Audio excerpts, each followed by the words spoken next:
Mike, thank you. Is this for the? Yeah. All right, can I just thank you for the license? License. Okay. Okay, thank you. Perfect. Okay, thank you. It's fine. We're not. This one is advanced. This piece we want to go back. Okay. Thank you.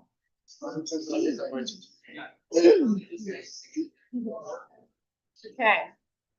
We got this.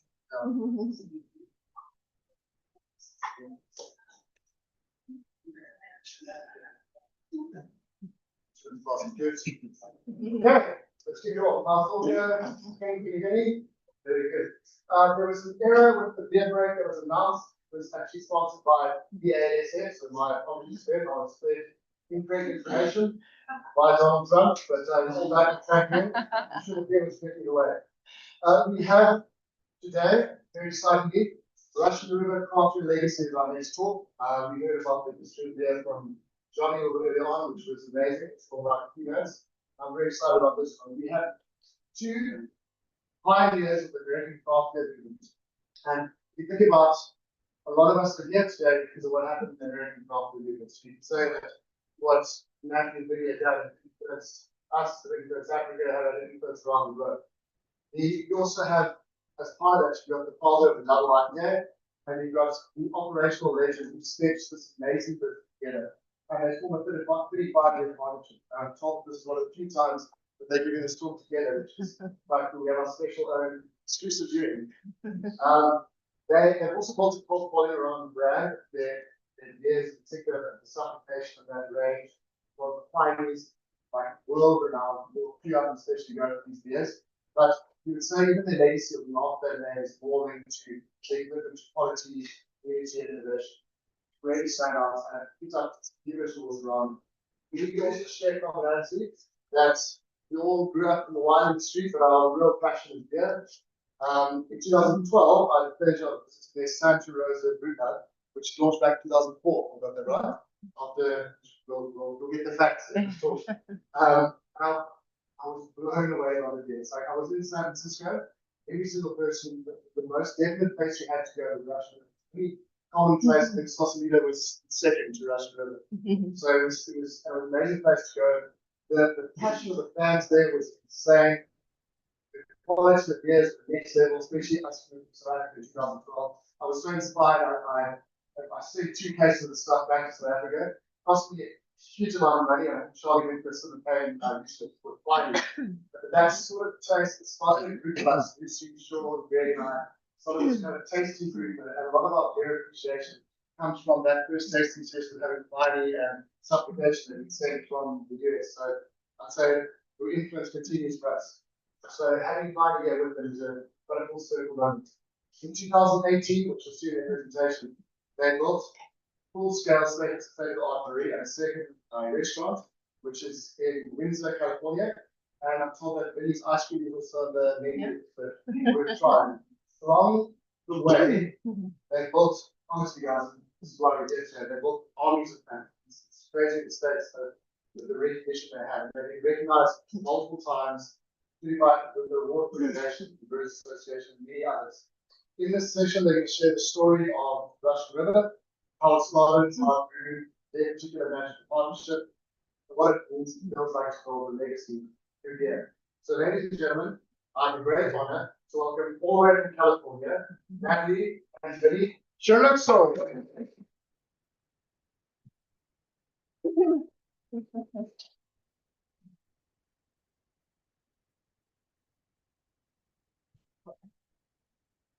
You got it.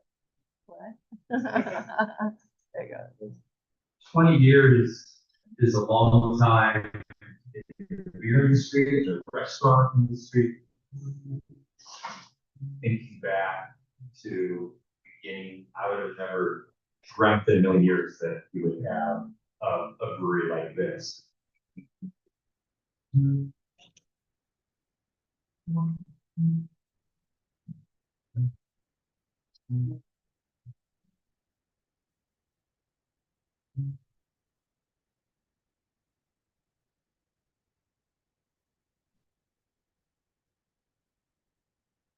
So that was a 30-second trailer of a 20-minute documentary that we did last year to celebrate 30 years in craft beer. And the full 20-minute documentary is on our website if you want to grab a beer sometime and watch it. It's actually pretty cool to see. So yeah, as I said, last year we celebrated 30 years, so 31 years now. It's been quite a journey. We've definitely gone through some very hard times, good times, bad, but with passion and love for beer, quality for sure. You know, next to safety, quality is the most important thing we do.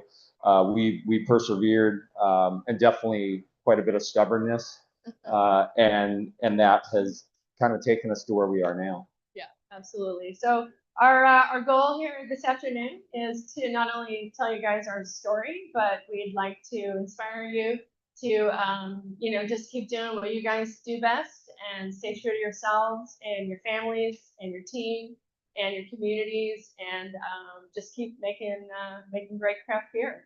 I think you guys are going to find that even though we have been in the craft beer industry for over 30 years, and we are halfway across the world, that we have a lot in common. So, quick question: how many of the brewers in the room here, professional brewers, started out as home brewers? Yeah, right. So pretty good number. So me too.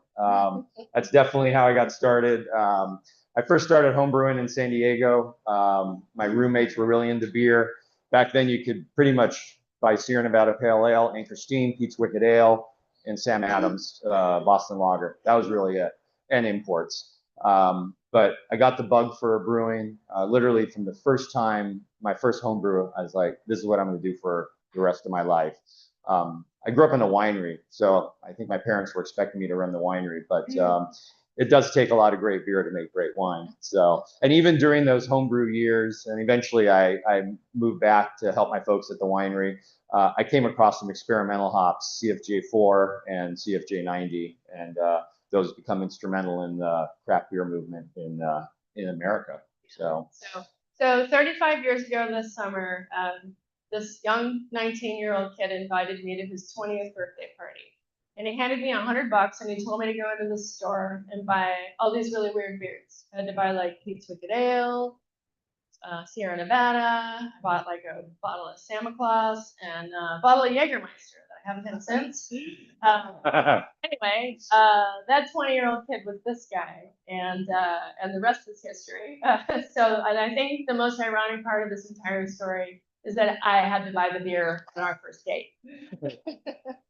I've never met anybody before or since who was as driven, focused, and passionate about beer as this guy was as a teenager.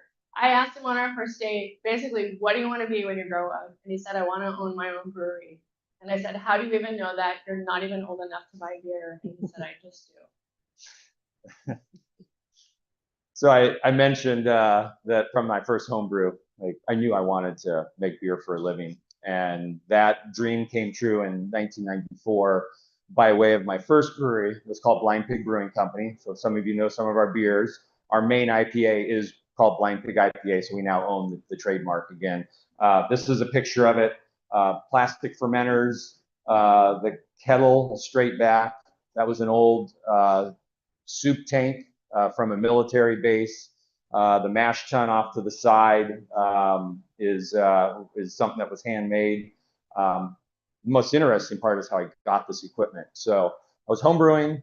I knew I wanted to open a brewery, and a homebrew buddy in Temecula, town where I grew up in Southern California, said, I know a guy in Bisbee, Arizona. Now, Bisbee is a border town near Tucson. It's pretty much where drugs get smuggled back and forth to Mexico, or I guess not back. They're always coming this way. And we should go homebrew or go brew there, because it might give you an idea of how we could like build your brewery on the cheap. So I go to Bisbee, Arizona. I meet Electric Dave, who has Electric Dave Brewing Company. He actually is probably one of the more important brewing folks in Arizona history, because he changed the law to be able to legally make beer on a small level there. So it was a great experience, and I was like, yeah, I can do this. He had plastic fermenters, so on and so forth. Fast forward to 1994, suddenly Electric Dave Brewery is closed, because as it turns out, the brewery was a front for Dave and his business partner, who were selling marijuana on mail order. It's a true story. And his equipment was suddenly for sale. So I bought his equipment. So that's all the Electric Dave equipment. I bought all that, and it literally was just this crazy experience. I'm buying the brew house and equipment from a guy in jail. It's an interesting time though in brewing. There are none of the designer hops that we have now. There is no Citra, Mosaic, Simcoe, Amarillo, you name it. I mentioned CFJ 90 and CFJ 4. CFJ 4 never made it. CFJ 90, that turned into Centennial. So literally when I opened Blind Pig, Centennial had just been released. Just recently had. CTZ didn't exist at the time. It wasn't until a year or two into Blind Pig that I was able to use CTZ. So anyways, that was Natalie and I on the first brew, and my first filtration. Noticed the Pete's Wicked Ale sweatshirt, the anchor hat. It was a crazy time. When you're young and dumb and like you don't have any money, like you don't know any better. You're just like, I'm gonna open a brewery. So and that's what we did. But ultimately, a few years into it, I sold my part in Blind Pig. My business partner had a friend that wanted to buy my shares, and so we packed up and moved to Northern California. And turns out this winery, Corbel is the largest sparkling wine producer in America. They're also the second largest brandy maker, and they were opening a brewery. So literally went from absolute, garbage equipment that did make really good beer, but it was still pretty rough equipment to brew on, to an all copper clad brew house. And it was just this amazing opportunity for Natalie and I as a young married couple. I think the next slide is the equipment itself. So just think back to a few slides ago with the plastic fermenters, and it's just really schwank equipment, tile floor, walls tiled. And a paycheck. And a paycheck. Yeah. I didn't know you could actually make money like making beer. I didn't know that was a thing. I was the only employee for a good amount of time. I brewed, I packaged, I gave tours. I went out and delivered beer in the delivery truck that Corbel had given me. It was just a small little part of the brewery. And at Blind Pig, so I wasn't really paying myself. Natalie was supporting us. At Blind Pig, we'd have to go to my folks' house every Sunday and grab all the leftover food from the catering that they did at the winery over the weekends. That's how we lived. And then suddenly it was like, wow, I'm getting paid. This is actually pretty cool. So in 1999 at Corbel, we got a call from one of our accounts called the Bistro, this little town in the East Bay of the Bay Area called the Bistro, and in the town of Hayward. And Vic, the owner, the co-owner says, I want to do a double IPA festival. He knew that I had made the first modern double IPA at Blind Pig, and I'm like, yeah, I'm up for it. And so there we went, and I'd already brewed with an experimental hop, YCR 014, at Russian River out at, this is why we're at Corbel. And it was a really cool hop. I'd never had a beer that was quite that, like, hop forward.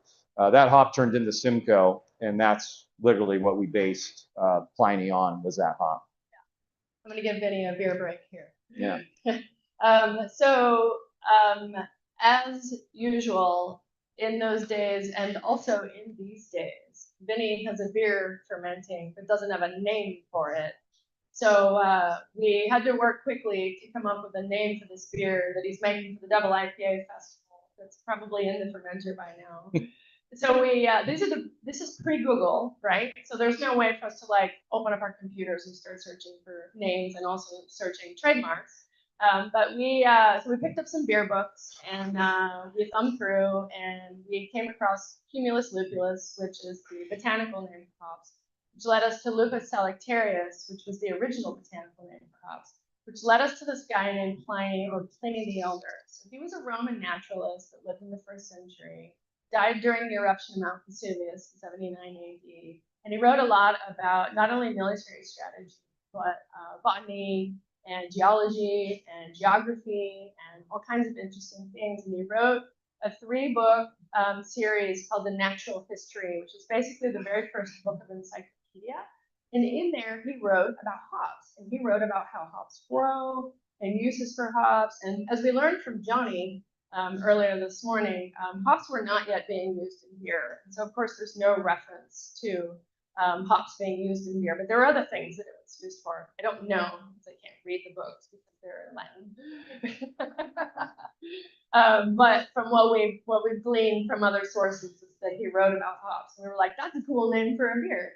So that's why we decided that this is probably the most frequently asked question that we get is why did you name that beer Pliny or Pliny the Elder? And that's where that came from, because we were trying to personify this beer that had been, used a ton of an ingredient that had been referenced in writings 2,000 years ago by this guy.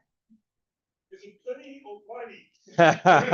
So the age-old question. the man is Pliny, but the beer is Pliny. Yeah, it's a long I in American English, but there's only one consonant.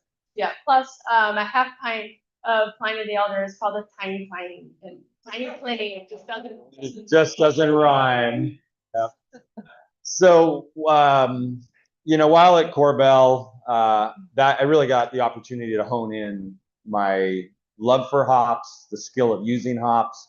We had a single hop beer that we still do called Hop to It that I brewed every hop I could get my hand on, single hop all the way through, smash beer as it's called now.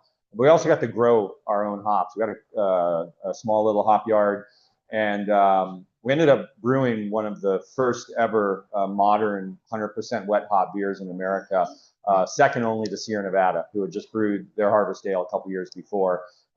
In fact, it was their then brewmaster, Steve Dressler, who's now retired, who kind of helped me through it. But I got to grow the hops. We would hand pick the hops. It was a really amazing process to make this beer, Hop Time Harvest Ale, and all the while still make an IPA, brewing Pliny on occasion. And like I said, just honing in the skill and learning a lot about hops. I talked about Gerard Lemons the other night at Afro Caribbean, hop salesman for Yakima Chief, who taught me a lot. But ultimately in 2003, Korbel decided to get out of the beer business. And that left us with a pretty interesting situation. In the end, I traded my severance package for the Russian River name, all the beer names, or the handful of beer names we had, which did include Pliny the Elder, the hop yard, which we moved to a friend's brewery, and off we went. So although I've been involved at arm's length with Vinny's brewery at Blind Pig Brewing, and also his time at Korbel, working at beer festivals, going to the Great American Beer Festival, picking hops, working on the bottling line, whatever. I had been involved, but I was also putting myself through college and was pursuing a career in the wine industry. So when Vinny came home and said, my bosses told me that they're closing the brewery next year, what do you think about negotiating for the brand and doing something on our own? And I said, I'm in. And I worked at my job right up until about 3 weeks before we opened the pub. I quit my job.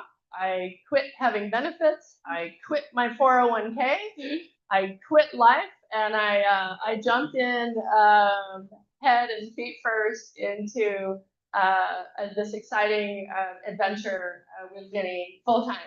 So we wrote a business plan, and we convinced 30 friends and family to give us a bunch of money, because as you guys know, who own your own breweries out there, there's no bank in the world who's going to lend money to a startup. So sometimes friends and family are your only hope. And in April of 2004, we opened our little brew pub in downtown Santa Rosa, which Rob and maybe some of you others have visited. We had 28 employees. We had the worst furniture money could buy. We had about $6,000 in the bank and our first payroll looming. We also went out and bought a brand new Chevy van and hired a guy named James to make local deliveries for us. So in the state of California, it's been legal for a long time to self-distribute. And we knew that we needed to get a little bit more beer out into the market in order to pay our bills. We did have a really difficult time in those early days. We weren't able to pay ourselves for the first year. I actually bartended too to kind of just get some cash in my pocket. We owed contractors a ton of money. We were 6 months behind in rent, and we were struggling. We were just really struggling. We didn't see eye to eye with our new business partners either. So we were definitely grateful to have a brew pub where we could eat breakfast, lunch, and dinner, pizza, pizza, pizza every single day. Probably not going to see me and Vinny eating a lot of pizza these days, although we did try some pizza at Ager the other day. That was pretty tasty pizza. Does any of this sound familiar to some of you? Yeah. Having cash flow problems, having partner problems, all that fun stuff. Yeah. So 2005, it's the slow winter months, and like Natalie said, we weren't paying ourselves. My parents were a long ways away. We couldn't go and rob food from their house on Sundays anymore. So we did eat pizza literally 3 meals a day. We had this idea to brew a bigger version of Pliny the Elder, a triple IPA. You know, and in the States back then, most breweries were making a barley wine during that period. So you had, Anchor, Old Foghorn, Sierra Nevada, Bigfoot, so on and so forth. So anyways, I took the idea of, let's brew something big and hoppy that we build off the Pliny the Elder recipe, and Pliny the Younger was born. It started out initially as an 11% alcohol beer. We've now whittled it down to 10 1/4, and that's kind of its standard, that standard spot. So Pliny the Younger, the person, not the beer, he was Pliny the Elder's nephew and adopted son. So there is historically a connection there, and it just seemed fitting to put the two together. But nobody gave a shit about Pliny the Younger at the time. So within the first year and a half that we had our little pub open, we were finally able to start paying ourselves, and we were able to successfully buy out our business partners. So that way Vinny and I could have more control over the day-to-day operations at our brewery. We were also able to use the cash flow from the pub to go out and borrow some money for the first time. And then we built a production brewery in 2008 in South Santa Rosa.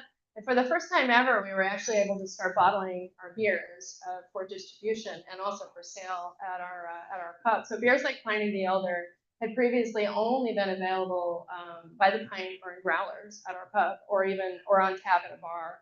And that was it. So this is the first time that we had ever packaged any beers, and it was a pretty big leap for us. We quadrupled our production in 1 year. It was also, remember, it was during the hop crisis. Remember that? So the cost of hops actually quadrupled that year, and we quadrupled our production. So you can imagine what that looked like. That's sticker shock. That was sticker shock for sure. So we also signed on with our very first third-party distributor in Southern California. Stone Brew Company was starting to distribute some smaller craft brands. So that was a pivotal moment in our time. It was 2008 when we built that production brewery and started distributing beer. Okay. Oh, sorry, I'm behind. So Pliny the Younger, the Vinny just mentioned, we were still brewing it in 2010. Nobody really cared. It was just pretty much a local beer. We were just releasing it the first Friday in February every year. And we really didn't think anybody was paying any attention. And then in 2010, everything changed. Yeah, so it's that amazing part of our story now. At the time, it was a fateful day. I show up to the brewery. I would do this every year. I'd get to the brewery first Friday of February. I would tap the tank or keg. This year, that year was a tank. It was more of a personal ceremonial thing for myself. It didn't have anything to do with that there would be people there, because it was, like Natalie said, it was just a locals beer. And so I tap the tank, I go to the bar, I pull the beer through, I taste it, tastes great. And I look out, and there's people outside at 7 a.m. in the morning. So of course I go out and ask them, what are you doing here? And they said, well, we're here to drink Pliny the Younger. And I said, you know, we don't open for 4 hours. We open at 11 a.m. And they say, oh, we know, but we want to make sure we can taste it because it's been rated the best beer in the world. Of course, I came back and said, by who? And they looked at me like, you're a dumbass. You don't even know this? And I was like, yeah, I have no idea. And it turns out Rate Beer and Beer Advocate both had just recently started. Rate Beer was rated the top beer in the world, and Beer Advocate, it was number 2.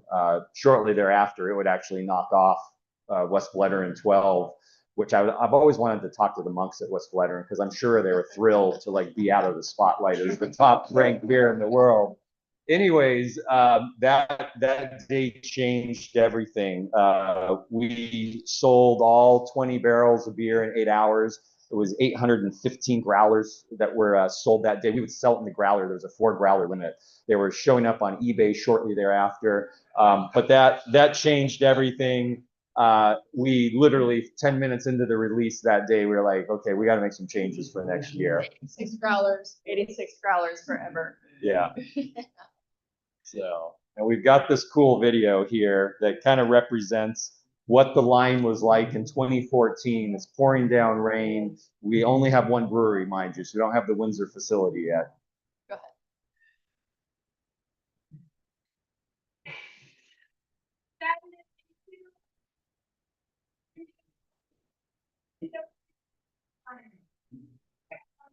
So they started lining up at about midnight last night. So here we go. We're going down 4th Street. Morning.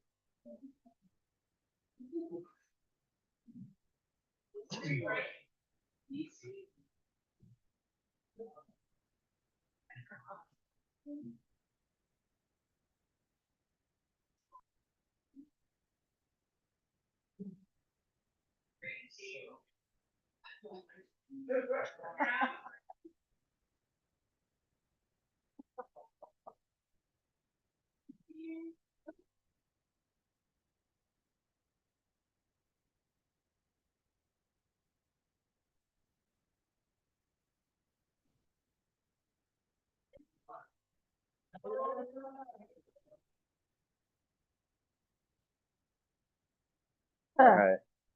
So that was 2014, and we knew that was not sustainable. We knew that people would stop coming. That was certainly not the kind of customer experience that we wanted to give our guests, waiting 12 hours standing in the pouring cold rain in the middle of February.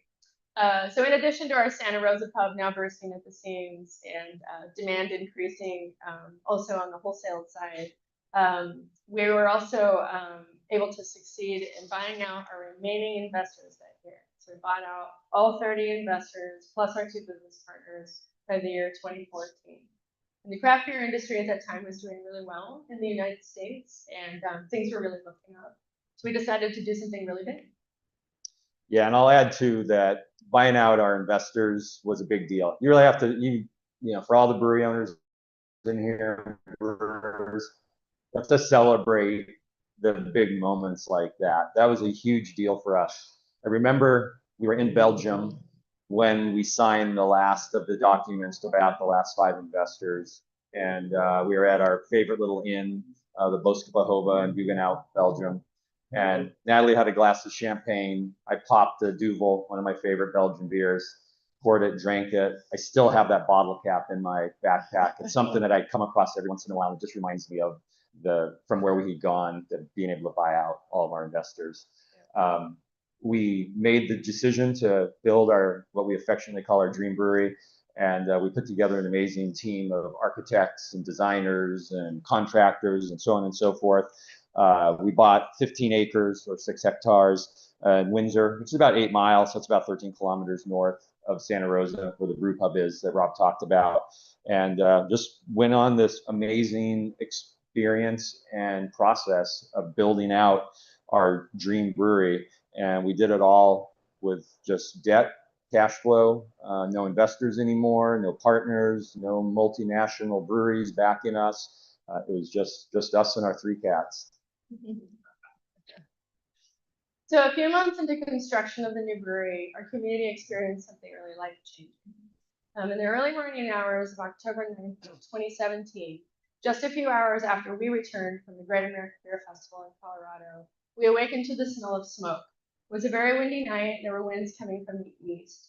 A wildfire had started about 30 miles to the east of us in a little town called Calistoga. Within a few hours, this fire was burning out of control within the city limits of Santa Rosa. This is a photo from our time-lapse camera up at the Windsor brewery site. And you'll see right here, this is northern Santa Rosa on fire. This is where homes and hotels and other businesses were just burned to the ground in the middle of the night. Over 5,000 homes were lost that night, and 42 people died in one night. There was no evacuation system set up. There was no warning system. Everybody was just completely on their own. This was the first major urban wildfire in recent history in the state of California, and it ended up setting a precedence for evacuation and firefighting efforts for all major fires, subsequent fires, including the very recent fires in LA. So that morning, after making sure all of our employees were safe, we knew we needed to get our pub open as soon as possible, just for the community, because beyond all the people who lost their homes, there were thousands and tens of thousands and more who didn't have power, were evacuated, had nowhere to go. And so we needed to get open. We needed to get a place for people to come and get some hot food, charge their phones, get information, watch the news, and just simply be together. So we really experienced during this, for the first time ever, that real sense of community and also our responsibility as business owners. So as you can imagine, at the time we were bleeding money, right, because of construction. And when I say bleeding money, I mean bleeding money in increments of hundreds of thousands or millions of dollars. But we knew we needed to do something regardless of all that, just to help fire victims. So we worked with our attorney and a local nonprofit, and within just a few days, we were able to put together a fundraiser. We had breweries reaching out to us from all over the world asking how they could help, because our fires made the world news. And so we ended up licensing a brand that we have called Sonoma Pride to about 60 breweries. And these breweries brewed their own version of Sonoma Pride, and then they donated all the proceeds to our fundraiser. And so that, along with private donations, we were able to actually make a pretty big impact and help people in our community. We hosted and fed first responders for weeks on end from all over the world. We met all kinds of interesting people. This is the Army National Guard. They came in one day and said, hey, we're not allowed to drink when we're on the job, but when we're off duty, we're all allowed to have one beer. So we loaded them up. Yeah, we helped them out to their vehicles with lots of wine. We delivered pizza to like the first responders, like headquarters, you know, our own station, and then we just hosted them every single day and took good care of them. So it was a pretty amazing experience. All in, we ended up raising over $1 million with 100% of the money going directly to fire victims. Somehow we did all of this while building not only a brewery, but we also built a house at the same time, and we're still married. But I think the moral of this story is that in the absolute worst of times, people do come together and communities do rally and help one another. And I think that was my biggest takeaway from that experience. So we did get the brewery open. We built the Windsor facility in 18 months, which is really fast to build a facility that big. It gave us the ability to have a second pub. That relieved the pressure of the Santa Rosa pub. We were that restaurant that people would be like, oh, I don't go to Russian River because it's too busy. It's like we were losing business. So that really helped. Helped us backfill a lot of distribution demand, open a few more markets. Still, though, at the end of the day, even today, 80% of our beer is sold in California. Granted, California is the 4th largest economy in the world. There's 40 million people, but still, it makes it really easy to ship and distribute beer. One of the cornerstones of our brewery is innovation. And so these are some pictures of a couple of the things I'm going to talk about here just for a minute. We've always been a quality-driven brewery. It's first and foremost, other than safety. Safety is number one, quality is number two. But having the ability to build a brewery from the ground up, yeast propagation. We're using whole cone hops in the hop bag, something I've always wanted to do. I mentioned yeast propagation. We propagate 90% of our own yeast now. It saves us like $70,000 or $80,000 a year, which is incredible. We have open top fermenters, which is the picture on the right. All of our lagers get open top fermented as well as a bunch of other beers. That's a picture of our cool ship, so we can make spontaneous fermented beer. We call that Sonambic. Sonambic is a contraction between Sonoma and Lambic. Contraction, you get it? We've got our own wastewater treatment plant where we then reuse all that water. That becomes our CIP water for the brewery. It's the cleaning water. And literally, as we are here right now, we just got delivered last week the first of 3 CO2 recovery units that we're installing over the next month to be able to recover all of our own CO2. So that's pretty exciting. So 2019 is our first younger release in 2 locations. So we've got Santa Rosa and Windsor. It does relieve the pressure. It's amazing. One of the things about the younger release is that every year we've made it a better and better release, and we've always tried to make it a better, just a better experience. So for the first time, we decided to bottle beer, bottle Pliny the Younger, and that was available. Up until that point, it was a draft-only product. And that was something, again, to just keep making the experience even better. And it was really cool. We have the state-of-the-art bottling line that really allowed us to put the beer in bottle and be confident about it. In 2020, I guess 2020 was the first year that we bottled. So 2019 was the first time we had it on draft in Windsor, and 2020 was the first time that we did it in bottles. Yeah, so we were really fortunate to be able to sneak in one final Pliny the Younger release before COVID. Right now, it wouldn't be anybody's story without a little mention to COVID. That really impacted all of us. So we learned that you guys experienced a full prohibition on alcohol here in South Africa. We're very sorry for your loss.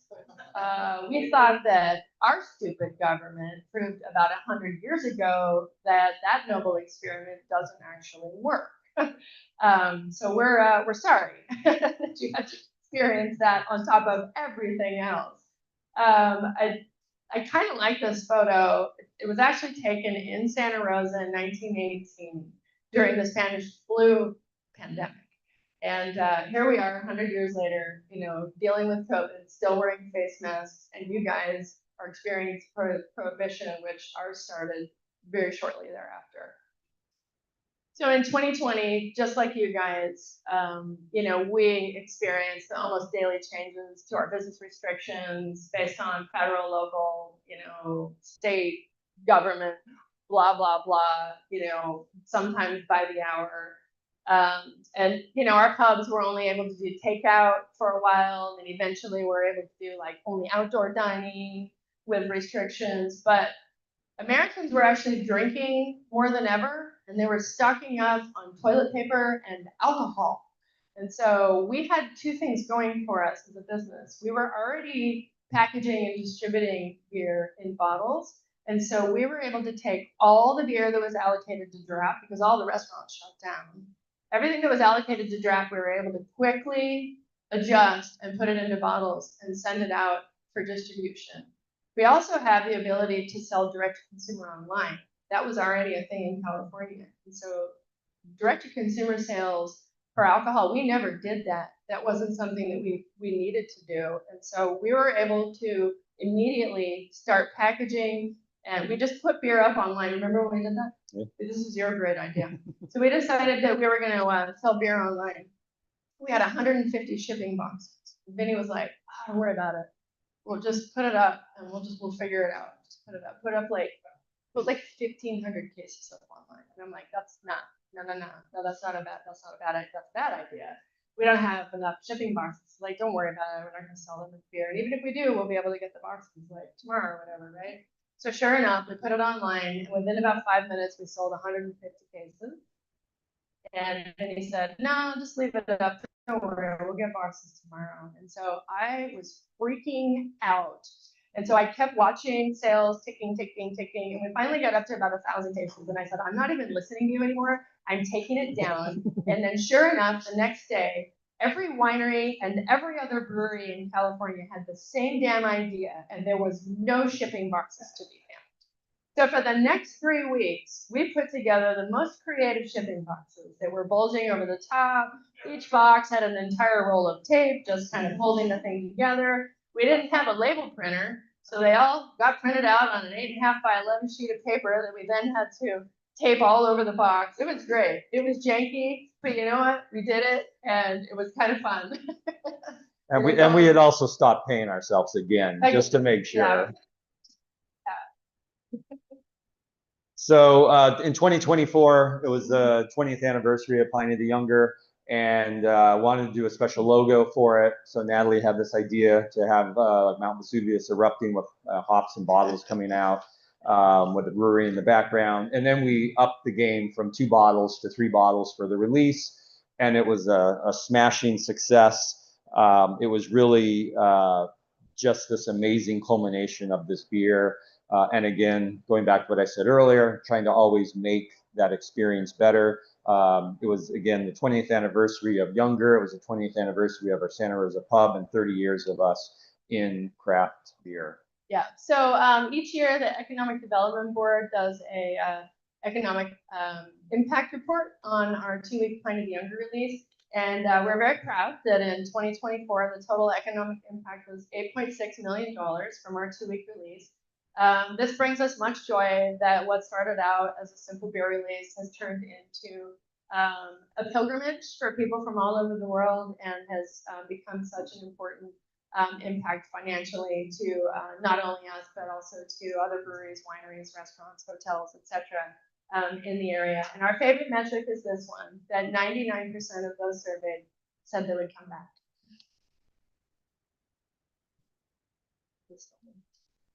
Yeah, just a few more pictures from last year's release that are kind of fun and cute, and more rain. It's always raining during Younger. So these are our 5 original employees. Obviously, you see Natalie and I in there. That's Gabe on the left, who started out in the kitchen, now bartends. Ketty started out as our first part-time hostess, and she's now in HR. And then that guy on the right, that's James, the guy that Natalie mentioned earlier. He is now our plant manager, oversees all of our maintenance and whatnot.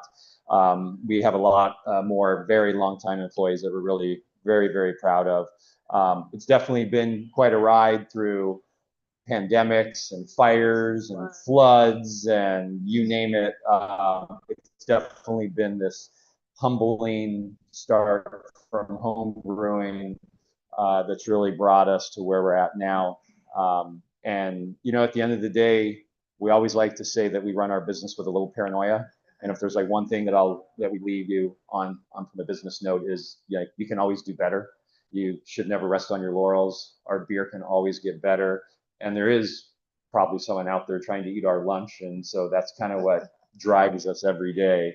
But you know, we do the best we can. We manage the things we can, and we work really hard to manage the things we can't. We don't sweat them, and we just move on and stay focused. And I mean, somebody asked me last night, what keeps you going after all these years? And I told them our passion for craft beer, our commitment to quality, our commitment to our team, our commitment to our community, and just our commitment to ourselves. And we love what we do, and it gets us out of bed every day, regardless of whatever the next day's challenges bring us. Yeah, and that commitment to the craft beer community, like you guys have that here. It's really refreshing to come here and see how close all of you breweries are, brewers, brewery owners. It's really cool to see. Like it, the world is getting more splintered out there and more competitive. If there's one thing that you guys need to hang on to, you guys are a really small industry, of course, here, but do not let that go. That is so critical, and I'm sure Natalie saw it too. Yeah. That was really cool. That's really cool to see here. So, anyways, we just want to thank you for being here today, listening to our story. I'll be back here at 3:15 to get very technical and talk Hop Creek. But thank you again. We've had an amazing time in your country. What a great place, and we will be back. Yeah, thank you so much.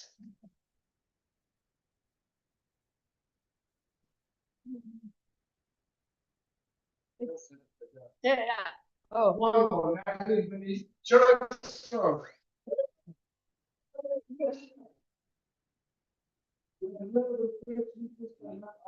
First question is that line. Did they expect free iPhones? no, people know what they're waiting for. It's the most amazing thing, and they just keep lining up year after year. We always say this is going to be the year that nobody's going to come, and we're gonna come in on that Friday morning, and nobody's going to be there, but they keep showing up, and it is humbling. I can't tell you guys, we do not expect it, and we remind our team every single day, do not granted, because this is the only place in the world where this is happening. There is no beer release like this where people are literally lining up in the freezing cold rain every day. West flattering, but you have to have an appointment, staff. You have to have an appointment. And this happens for 2 weeks straight at both breweries. It's crazy. Yeah. I mean, that's the first flight from residents, obviously. But that the February's gone, Pliny the Younger's gone for this year.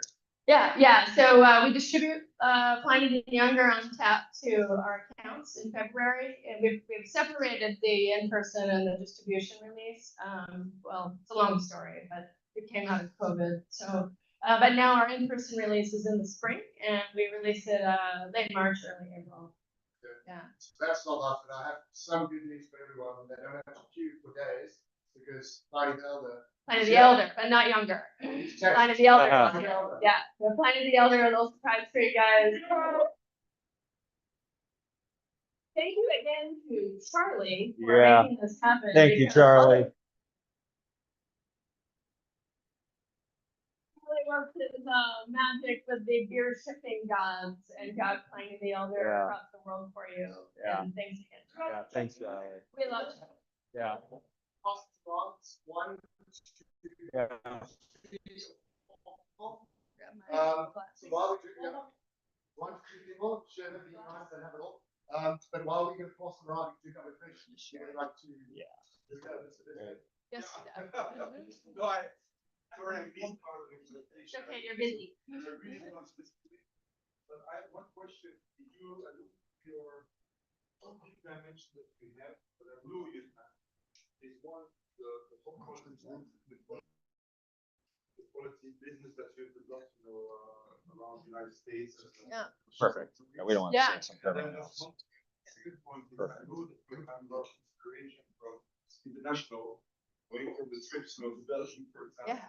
Have you talked about that? Because I think Yeah. these are two important elements in your business development.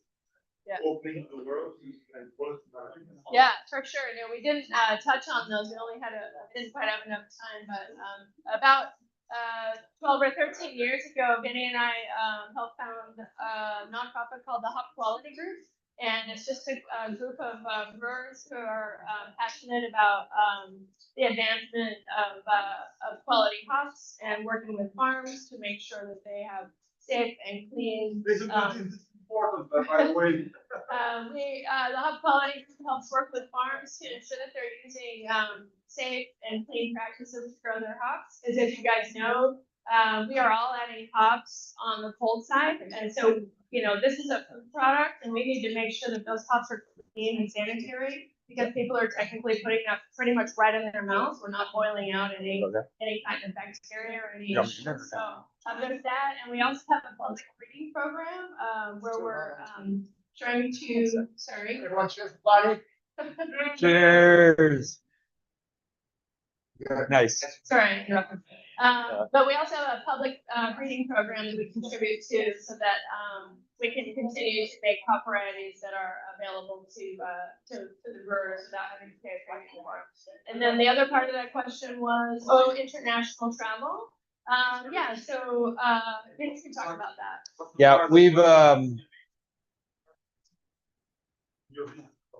Yeah, we've traveled when we built that brewery. We traveled around the world to learn from other brewers. That happened both in the States and internationally. We were all over Germany. We were all over Belgium.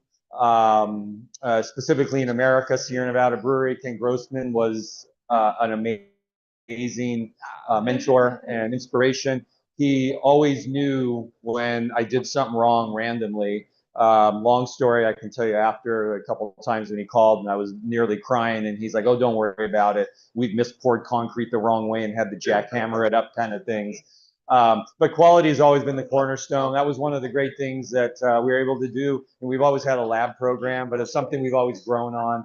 I'll talk a little bit more about quality later on the Hop Creep talk as well. But that inspiration from other breweries has really given us focus. And when we did build the Windsor facility, there's multiple labs built into the facility. That's part of that innovation, that innovation part of our story. Any other questions? What do you think of that? Okay. We'd love for you to try it at the brewery someday when it's even fresher. Questions? Gentlemen back there, stop with that. Yeah, actually, you come from the wine industry, and it's quite an impressive wine industry. That's a huge tourism destination. Yeah. Do you see crossover between wines here in the US? Definitely, yeah. So our brewery is located right in the heart of the Sonoma County wine country. So north of San Francisco, Napa Valley, which you've all heard of, is kind of northeast, and then Sonoma is the coast. And so our county is where all the coastal vineyards come from. There's a very famous wine appellation there called the Russian River Valley. Vinny and I actually live in the Russian River Valley, and that's where world-class Chardonnay and Pinot Noir come from. So we have an amazing relationship with the wine community. Not just from my time in wine in that community, but also just because we're in the community and there is such a symbiosis. I mean, like Vinny said earlier, it takes a lot of great beer to make great wine. The last thing a winemaker wants to drink during harvest is a nice hot Zinfandel. And so, the wine community drinks a ton of beer. I mean, there's any given day you can walk downstairs to our Windsor brewery and you're going to see multiple people from the wine industry hanging out, enjoying a beer after work or on the weekends and stuff. And we have a private event space. And we book a lot of wine groups there, like especially harvest parties, post-harvest parties. And we have a big sour barrel age program too. And Vinny has cultivated some pretty amazing relationships with some very famous local winemakers that we get barrels from. So yeah, there's a lot of symbiosis and we have some great relationships. And they drink a lot of beer and we drink a lot of wine. Yeah, it was really cool being at Soul Barrel the other day and being at a brewery right in the middle of wine country. That was really cool. I think we're done in here, but we have one more question. Yes. We need one more. Favorite beer? That's like asking what is your favorite kid if you have kids. So years ago, people would ask my dad that at the winery, at my parents' winery. They would say, what is your favorite wine? And my dad would always come back and say, well, that's like saying, what's your favorite kid? And one day the person that asked the question goes, oh, that's easy. It's the kid that's in the least amount of trouble right now. So my go-to is STS Pills. That's probably my everyday. That's a Keller style Pils. It's technically an Italian style Pilsner. We don't put Italian style Pils on it because nobody knows what the F that is.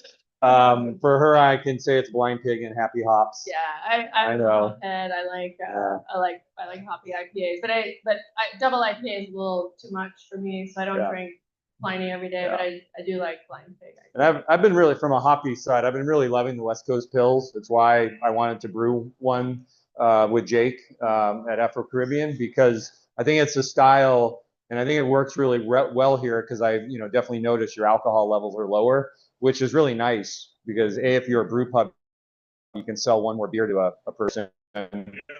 But also as you get older, you can't drink as much, but you still won't crave that really hoppy, hop forward flavor. And it's a really amazing style for that. The Brewers Association back home in the US is actually about to recognize that as a actual category. I don't know if it'll be at this next Great American Beer Festival, but if it doesn't happen this year, it will happen shortly thereafter. And so it's really cool to see that style moving forward. And, you know, that was just developed by a little brewery in Los Angeles called Highland Park, and you can find a few podcasts with him on Craft Beer and Brewing podcast. It's a really cool style, and Bob, they're a tiny brewery, smaller than a lot of the breweries here, are the same size, and so you know there's a great example of a tiny brewery that is innovating and that literally created a style that didn't exist. Do you guys still have any cans left of the collabs that we did? At the brewery? Well, the 10 cases here. So, Oh, you have it. Oh, the merch stand. Okay, so if you guys don't know, we did 2 collaborations with Afro Caribbean. We made a West Coast IPA and a West Coast Pils, and we shipped our hops over. So we shipped our selected hops from the 2024 vintage. What was it? Simcoe, Nectaron, and Tangier. Yep. Yeah. And so anyway, if you weren't able to attend the event a couple nights ago at Afro Caribbean, you might want to go grab a couple cans, just so you can experience the West Coast Pils style, and then a true West Coast IPA, which I think they both turned out amazing. So great job to you and Jake and the team. So thank you. It was literally like being at our brewery drinking fresh Russian River beer. It was really cool how the recipe just translated. So I think we're done, but we can hang out outside if anyone had any additional questions. And I think you have one next talk, and then I'll be back at 3:15. Sure. Thanks, everybody.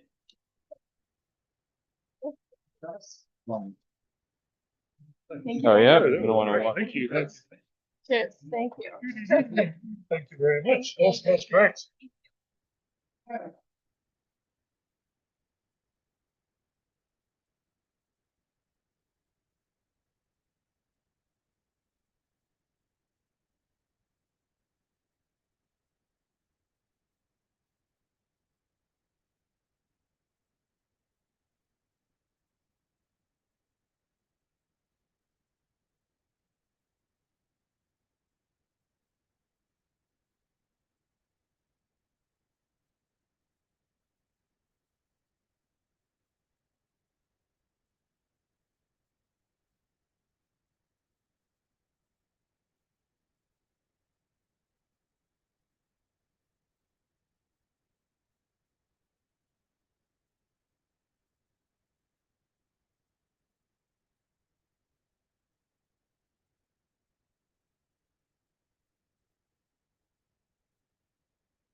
training degrees while bringing education, beer, and work establishments involved.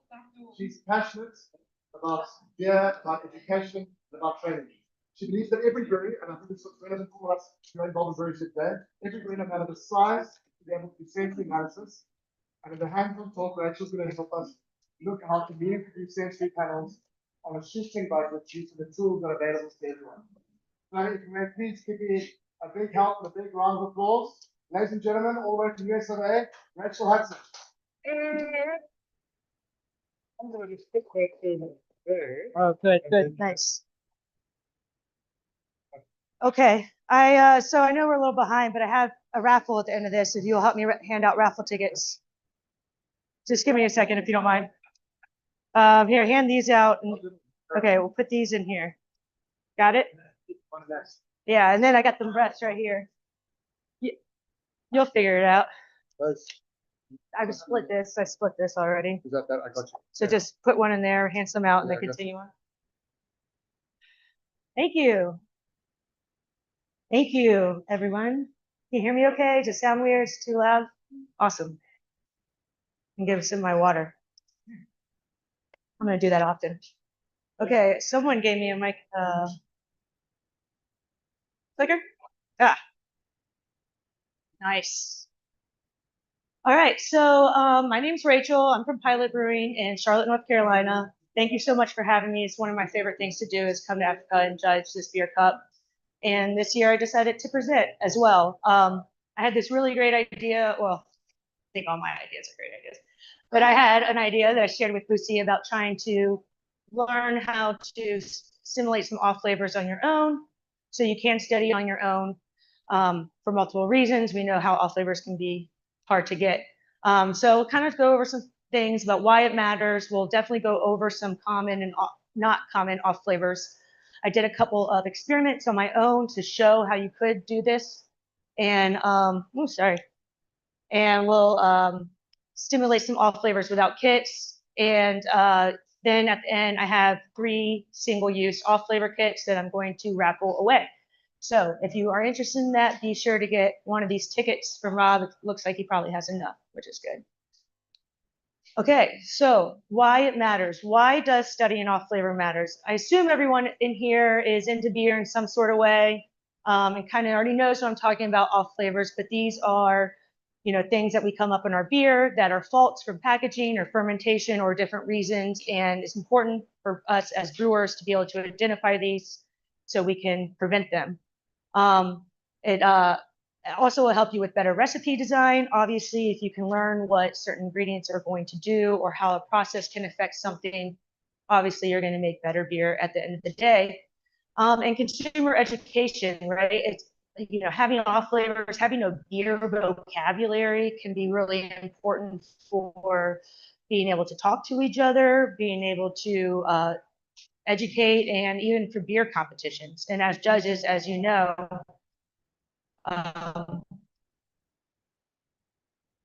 it can be very helpful. So where to buy these off flavor kits? I think I know of 4 companies. One of those companies gets it from one of the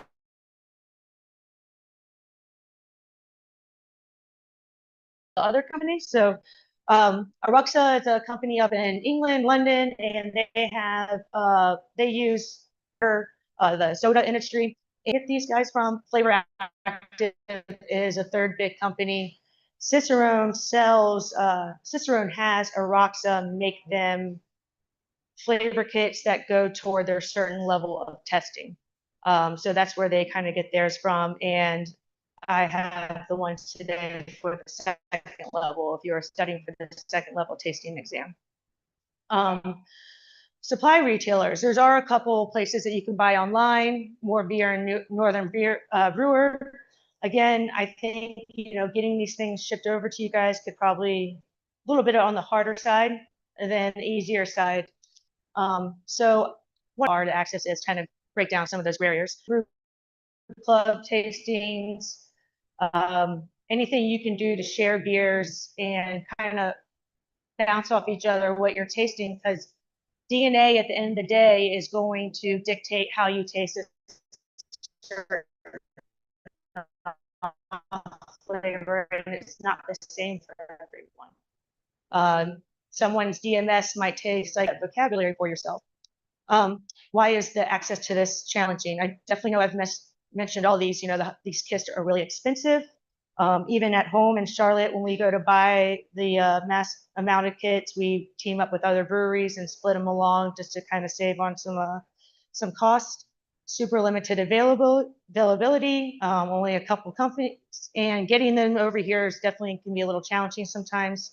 You know, I think we did a collaboration with Long Beach, and I had my yeast supplier send him yeast, which sat in customs for a couple days. Yeah, how many? but it was fine. We used it because they knew the challenge of what might happen and packed it up for that. Okay, so stimulating off flavors without kits. There's a couple ways you can go about this. Kitchen-based approximations can be diacetyl. Brewing purposeful mistakes. A lot of us, if you are brewing, you do know at a certain time of that fermentation, you could probably pull some beer off and kind of force that diacetyl to come out or get a good taste of acetaldehyde. And if you have access to some sort of brewing, that can be a really great way to train. Miss it, in my opinion. If you can create some sort of log for yourself when you're trying beer styles or off flavors or anything, go ahead and sit down and seriously do it and document it so you have this to go back and look at. One of the things that's really interesting about DNA or is throughout the day. So if you're trying beer in the morning, you could maybe do better or worse than trying differently, I should say, than trying beer in the afternoon. If you are doing sensory training on a very empty stomach, you will be able to perceive things a little bit more than a very full stomach.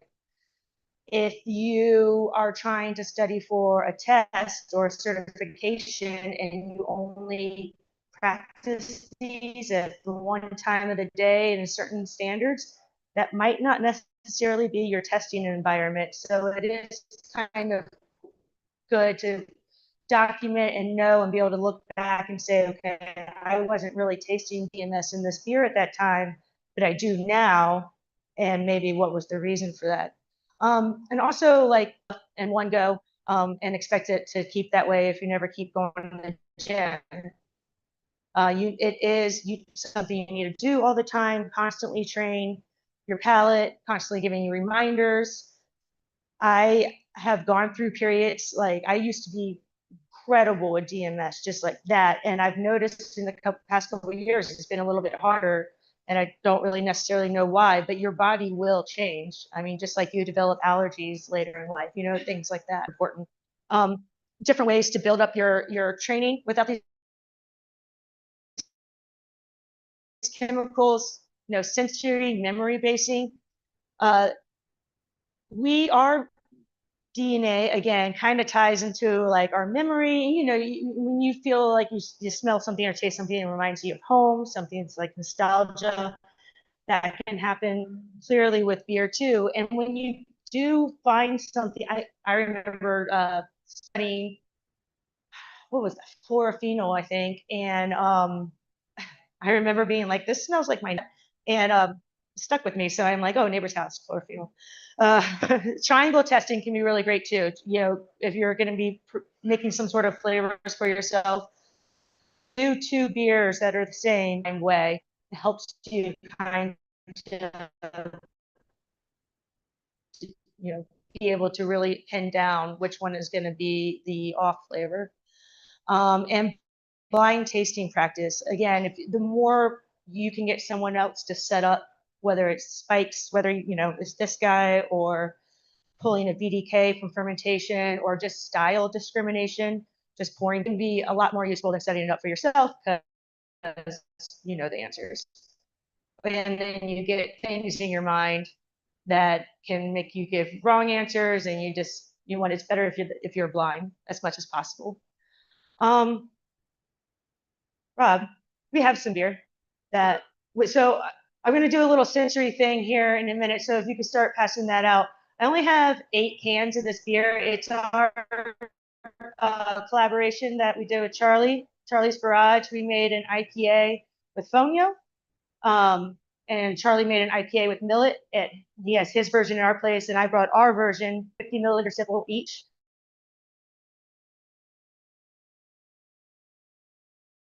That'd be great.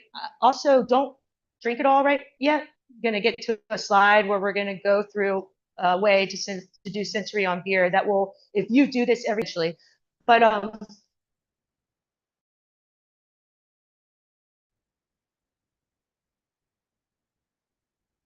what was that? Sure. Yeah. It's like 8 cans, like 16 ounces milliliters.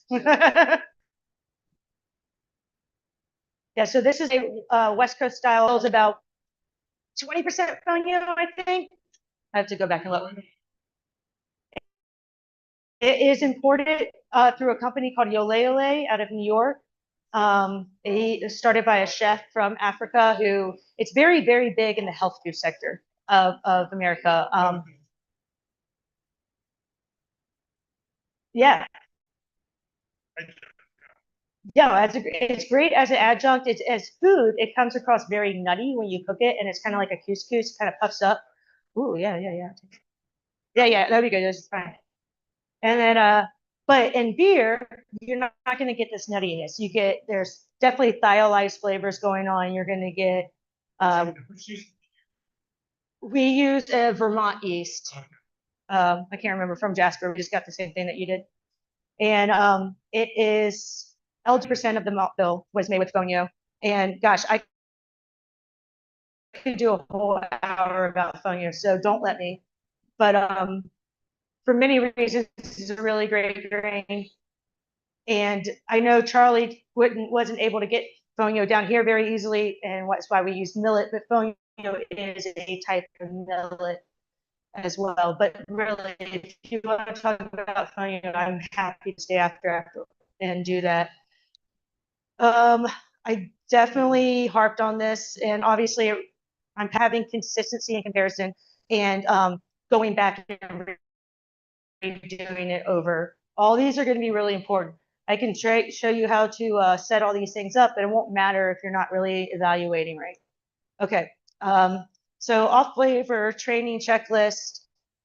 You know, you got to identify which flavor you want to study. How are you going to do that? Is it going to be a food-based studying or brewing-based? Compare fresh, clean samples with good samples. You know, reserve a little bit of that beer. You want to have your control beer to know what the beer should be tasting like. Record your notes and more when I just am hanging out with other people. I think there's a big benefit. Okay, now for the beer part. So I've taken a couple of classes from Aruxa, and they're like 40-hour week-long intensive sensory classes where you pretty much just go over all the flavors multiple times till you die. But they have taught me this process of tasting beer, and I think it's beautiful. I love it. I wouldn't do this at the bar, at your friends. You're going to be annoying. They're going to call you out on it. But if you were studying, first of all, when you are studying, and you really want to think about your environment. You can't just, nothing is more infuriating when someone just comes up to a brewer in the middle of the bar. It's like, hey, can you do this? And they're like, oh, it smells like this. And it's like, you're probably wrong. You got so many things that are influencing around you. And, you know, sound will prevent aroma. There are studies about how your surroundings too loud can prevent you from really perceiving aroma correctly. So I'm going to do this once, and you're going to watch, and then we're going to do it together. I'm going to have to put this down. All right. You do want to make sure you have a good amount of glass space, so you start giving it some really good swirls. And the point of swirling is to release aroma. So what we do, and I'll go through this, and hopefully you guys get sent these slides, yeah, after conference. I don't know, but if you don't, I can send it to you. You're going to slowly just go up until you smell that beer character. Not any sort of flavor, just that beer, just whatever reminds you of beer. And then once you get to that point, you're going to pull away your sample and proceed the vapor trail. And this, all the flavor presented in the steep sniff and so on. So I'm going to start down here, bring it up to that beer. You're going to perceive that paper trail, and then you're going to bring it back down. Sorry, vapor trail. And then we're going to bring it back down for about a 1 second. Swirl it for a few seconds. You bring it for a 1 second sniff. You're going to bring it back down, swirl it for 2 second deep sniff, not 2 sniffs, 2 seconds. Your glass, it needs to actually cover the beer. If it's up here, you're just releasing the aroma. The whole point is to make aroma and trap it, and then give it a nice deep. And for me, that's where I get ethyl acetate big time. Not in this beer, but And then, so this is your orthonasal. Smelling the beer is your orthonasal. Different nasal cavities in your nose and your sector are activated by different waves of smelling, orthonasal and retronasal. Orthonasal is smelling the roses. Retronasal is eating the roses to smell them. So we have our orthonasal we've smelled, and now we're going to pinch our nose. We're going to take a deep breath in, not super deep, but take a breath because otherwise you'll just choke on your beer. And then when you perceive it in your mouth, really hold that beer in there for a good 30 seconds if you can. The whole time, keeping your nose pit, release your nose, breathe in the aroma, and you will perceive orthonasal. Okay, want to do it with me? So start down here in the middle of the stomach, slowly bring it up just so you get that beer smell, that frat house beer smell. Bring it away in the vapor trail. Then you give it a swirl, you're covered. You hold your nose, take a breath.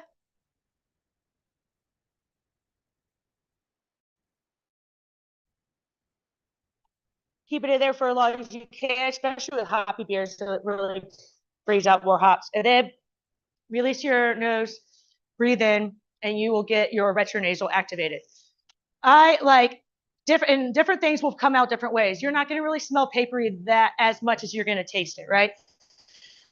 DMS sulfurs are going to get acclimated super quickly to you. So in the end, you really don't taste deep flavors, sulfur flavors that well.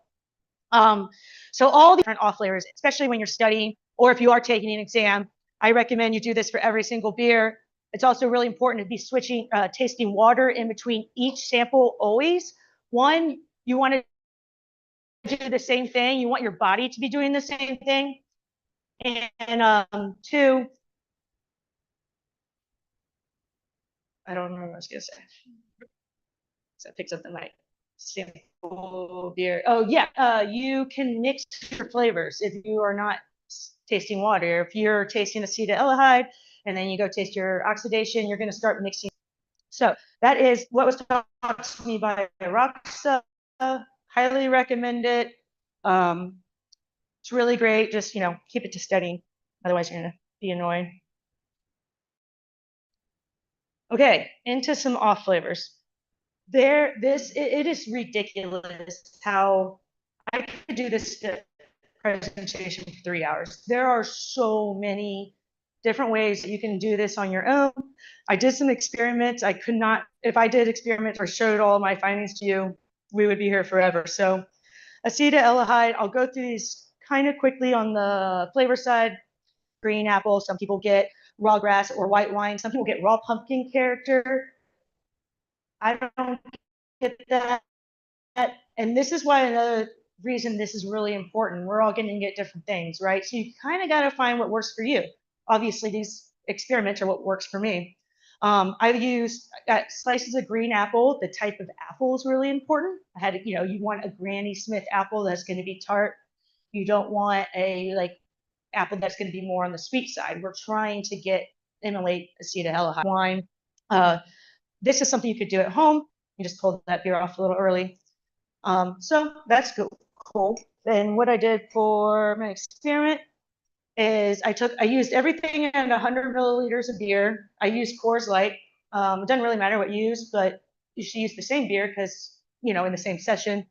But I do recommend starting out with lighter beers and then maybe, working on IPAs and stuff because it will progress differently. So I did sample one. I did one apple slice. These are literally the slices. I did not really weigh it. It was all kind of by sight. Just made a couple slices. I put it in for 1 minute and I got this strong green apple flavor and aroma. The sample two I did for 30 seconds and I still got it lighter. A little bit, not as much of a noticeable effect, which is to be expected. But I did really find it was a really good way to do this. I can be pretty bad with acetaldehyde. It's definitely one of my worst ones. And I was getting it in a very pronounced way, but not too much, if that makes sense. I thought it was a really great way to give that little bit of acetaldehyde. And then I moved on to the Sauvignon Blanc, different milliliters for each sample. And it did dry the beer out as well. But it was definitely less effective in my opinion than the apple flavor. However, if you're really good at acetaldehyde, that might be a better way to start, is with a box wine and just kind of dosing it lower, or getting, really either way. If you're not that good, start with a higher dose and kind of work down. And if you are good, start with a lower dose, and go up if you need to. Combining the apple flavor in the wine just a tad could get a really nice mouth feeling drying effect while having that green apple flavor. So you do have to know what's going to work for you too. Obviously, I don't get raw pumpkin and acetaldehyde. I've never had. I don't even understand why people do. But if that works for you, maybe use what works for you situation. DMS. This is a sulfur known to be produced by malt, as well as in the brew house, as well as a little bit of fermentation issues. And this is going to come across as cream corn in lighter beers. Some people, we get tomato juice in darker beers. And pretty, if you wanted to brew to learn, you would pretty much have to brew the whole batch to produce DMS. And that's kind of one of the not so fun parts about brewing to learn, because, with something like acetaldehyde or oxidized or light, necessarily unless you pulled some small little bit of wort off into a different fermenting tank or something. But what I did was cream corn, and it was gross. I do not recommend. It was a can of cream corn. It kind of did look like that, and I tried to just get like the creamier part and do just a little. I got a droplet and just kind of started 1 or 2 drops. I noticed it was really hard to mix into the beer. It just kind of looked like that. I did not find this to be effective at all. But, DMS is also known for its ocean-like aroma. So maybe you just go to the beach and sit by the beach. But yeah, DMS is aroma that comes off the sulfur compounds from marine bacteria. I don't necessarily get that when I go to the beach, but I'm also not looking for it because I'm at the beach. But other people, and when I was taking this Aruxa class, the company's based out of London. The owner is Scottish. And one of the things I've noticed about training in different countries is like our vocabulary can be a little different too. So, for example, the term biscuit means 2 completely different things in English versus America. So some people, I had people tell me they get baked beans and strawberry jam, tomato ketchup, oysters. So all these things can be present in these foods. DMS is a sulfur compound, and it does kind of acclimate pretty quick. So at least for me, it can be a little bit harder of a flavor to try without, making the DMS. However, if you make sour beer, or kettle sour beer, I should say, that is a process for 2 nights. And when you come back to boil it, the whole brewery smells like DMS. So if I have someone who's not doing well, I'm like, you come on this morning and you will gag on the DMS. But so kettle souring can be a good way to learn that if you have access to brewing. Light strug. This is the easiest compound. You probably don't even, you can probably just go buy it, skunked out of a light bottle. Fun fact I learned is there's no skunks in Africa, but there's a plant called like, I'm gonna miss its name, and Lucy was telling me there's some long stretch of highway she goes down and it just smells like that. It smells like castle. I would never buy this off flavor. If you're going to go buy off flavors, it takes like 30 seconds to light skunk your beer. Sometimes I'm even like sitting on a patio, like, oh, don't touch my IPA. But it's very skunk up, a lot of beers that probably a lot of us grew up with. It's very easy to learn. You can find it anywhere. You can go outside and make it right after this class if you want. I would definitely skip the bottling it, but this is got that weed kind of skunkiness to it, for lack of a better skunk term. Diacetyl. We have one brewery in Charlotte that makes the butter beer.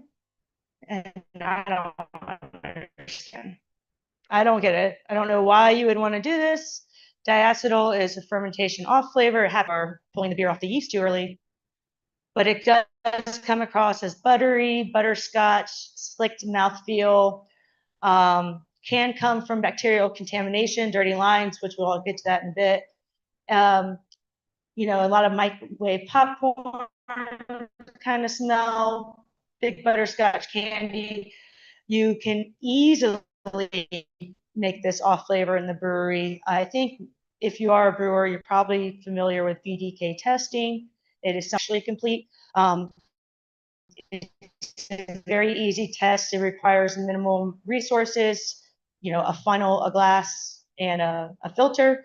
And you can kind of pull beer off that's not done fermenting. You can filter it, heat a sample up to about 150 degrees Fahrenheit, sorry. And yeah, try it, cool it down, try it with your other beer. And that forced heating will bring out any diacetyl that's left in the beer. And then you know, okay, my beer's good to go to the next step, or it needs a little bit longer time on the yeast. Everyone really should be doing that test to know their beer anyways, but if you really want to practice diacetyl, it's easy to just do that earlier on in fermentation and get a big dose of it. Pilsner Urquell will always have diacetyl, so you can always find a Pilsner Urquell. That's a great way to learn diacetyl too.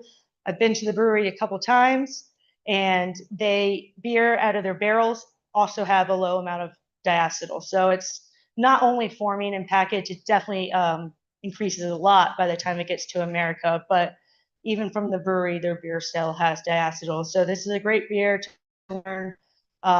If you are studying for some of these BJCP or Cicerone, they love to put Pilsner Urquell on there. So that can be easy. And then what did I do? Here we go. So I wasn't about to put actual butter in my beer. It just didn't sound like a fun job. But again, I started with just 1 and 2 drops, and I feel like this was pretty effective. This was a really nice way. You really want to dose these things low because this is an extract, right? Like I really don't need much, but I could get a slick mouth feel. I could get a classic butter, you know, diacetyl flavor. And I felt like this was a really great way to learn. If you're not brewing or have access to, you know, fermenting wort, this can be easy. And I feel like this is probably something you can get here in the store. So I thought that was good, and I highly recommend it. And yeah, moving on. So acetic acid in beer. Acetic acid and diacetyl can also come from dirty draft lines, but acetic acid can be a bacterial contamination, especially, you know, in poorly stored beer or aged beer as it ages. But one way to dilute it or to practice it is a lot of people will associate it with vinegar. It is not like straight vinegar. I think that was a big thing for me when everyone's like vinegar, vinegar, vinegar, and I'm studying it. And I'm like, I don't know what the problem is, but this is not like straight vinegar. And it's not supposed to be straight vinegar. It's supposed to be a very soft acetic finish. So I went and found kombucha to try. And one of the hard parts about this was that so many of the kombuchas are flavored ginger, hibiscus, or whatever. The most kind of neutral one I could find was the pink lady apple. And I dosed it with that, and I thought it was, I think I have a slide for that, yeah. And I thought it was useful. It was subtle, but that's the way acetic acid is. It is subtle. It's not this sharp vinegar character. So I did find this a pretty effective method of studying, but the type of kombucha can be very important. You know, if you're going to be putting something with ginger, you're not going to get a good result. But yeah, starting with 1 drop and kind of increase till you get where you're comfortable with. And then again, having a control sample next to you, also important. And then also document what you're tasting. And that way, when you go back, you can be like, okay, I started with 1 drop, but maybe 2 for whatever reason. All right, dirty draft lines, unexpected training opportunities. I love this country, but there are a lot of dirty draft lines. I'm not gonna lie, none of the microbreweries, but when you go out anywhere on the water here, you can you send it back. And I have done that a couple times. I haven't sent it back. I just kind of dealt with it. But the unfortunate part is, you know, bacteria does build up in your draft lines. They do really need to be cleaned every 2 weeks. Some countries require every week, depending if they have like live kind of fermenting beer, like cask beer or tank beer. If not, this will build up. Bacteria forms on the spouts.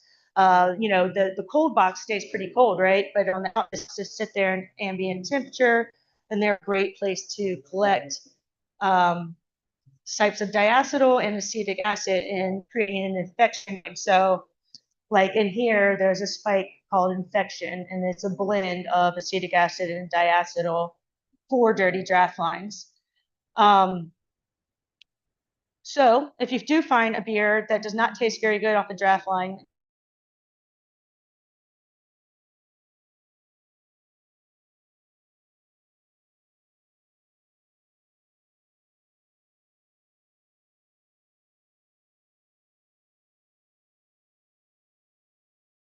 is a big deal and is a, you know, the good fight. But when you do fight it, it can be a really great way to train yourself on what a dirty draft line is. If you have a draft line, you could always let it go dirty, I guess, but you probably shouldn't want to do that. And then again, comparing that sample with a fresh sample is going to be more beneficial than just downing it on your own. But if you can get through that glass of beer, then, you know, good on you. Good on you. Oxidation, very easy to emulate on yourself. This is when beer is, oxidation comes across in lots of different ways, lots of different reasons. You know, one of the compounds that you're trained on early on is a papery transturnanol cardboard compound. That's just one way oxidation can present itself in beer.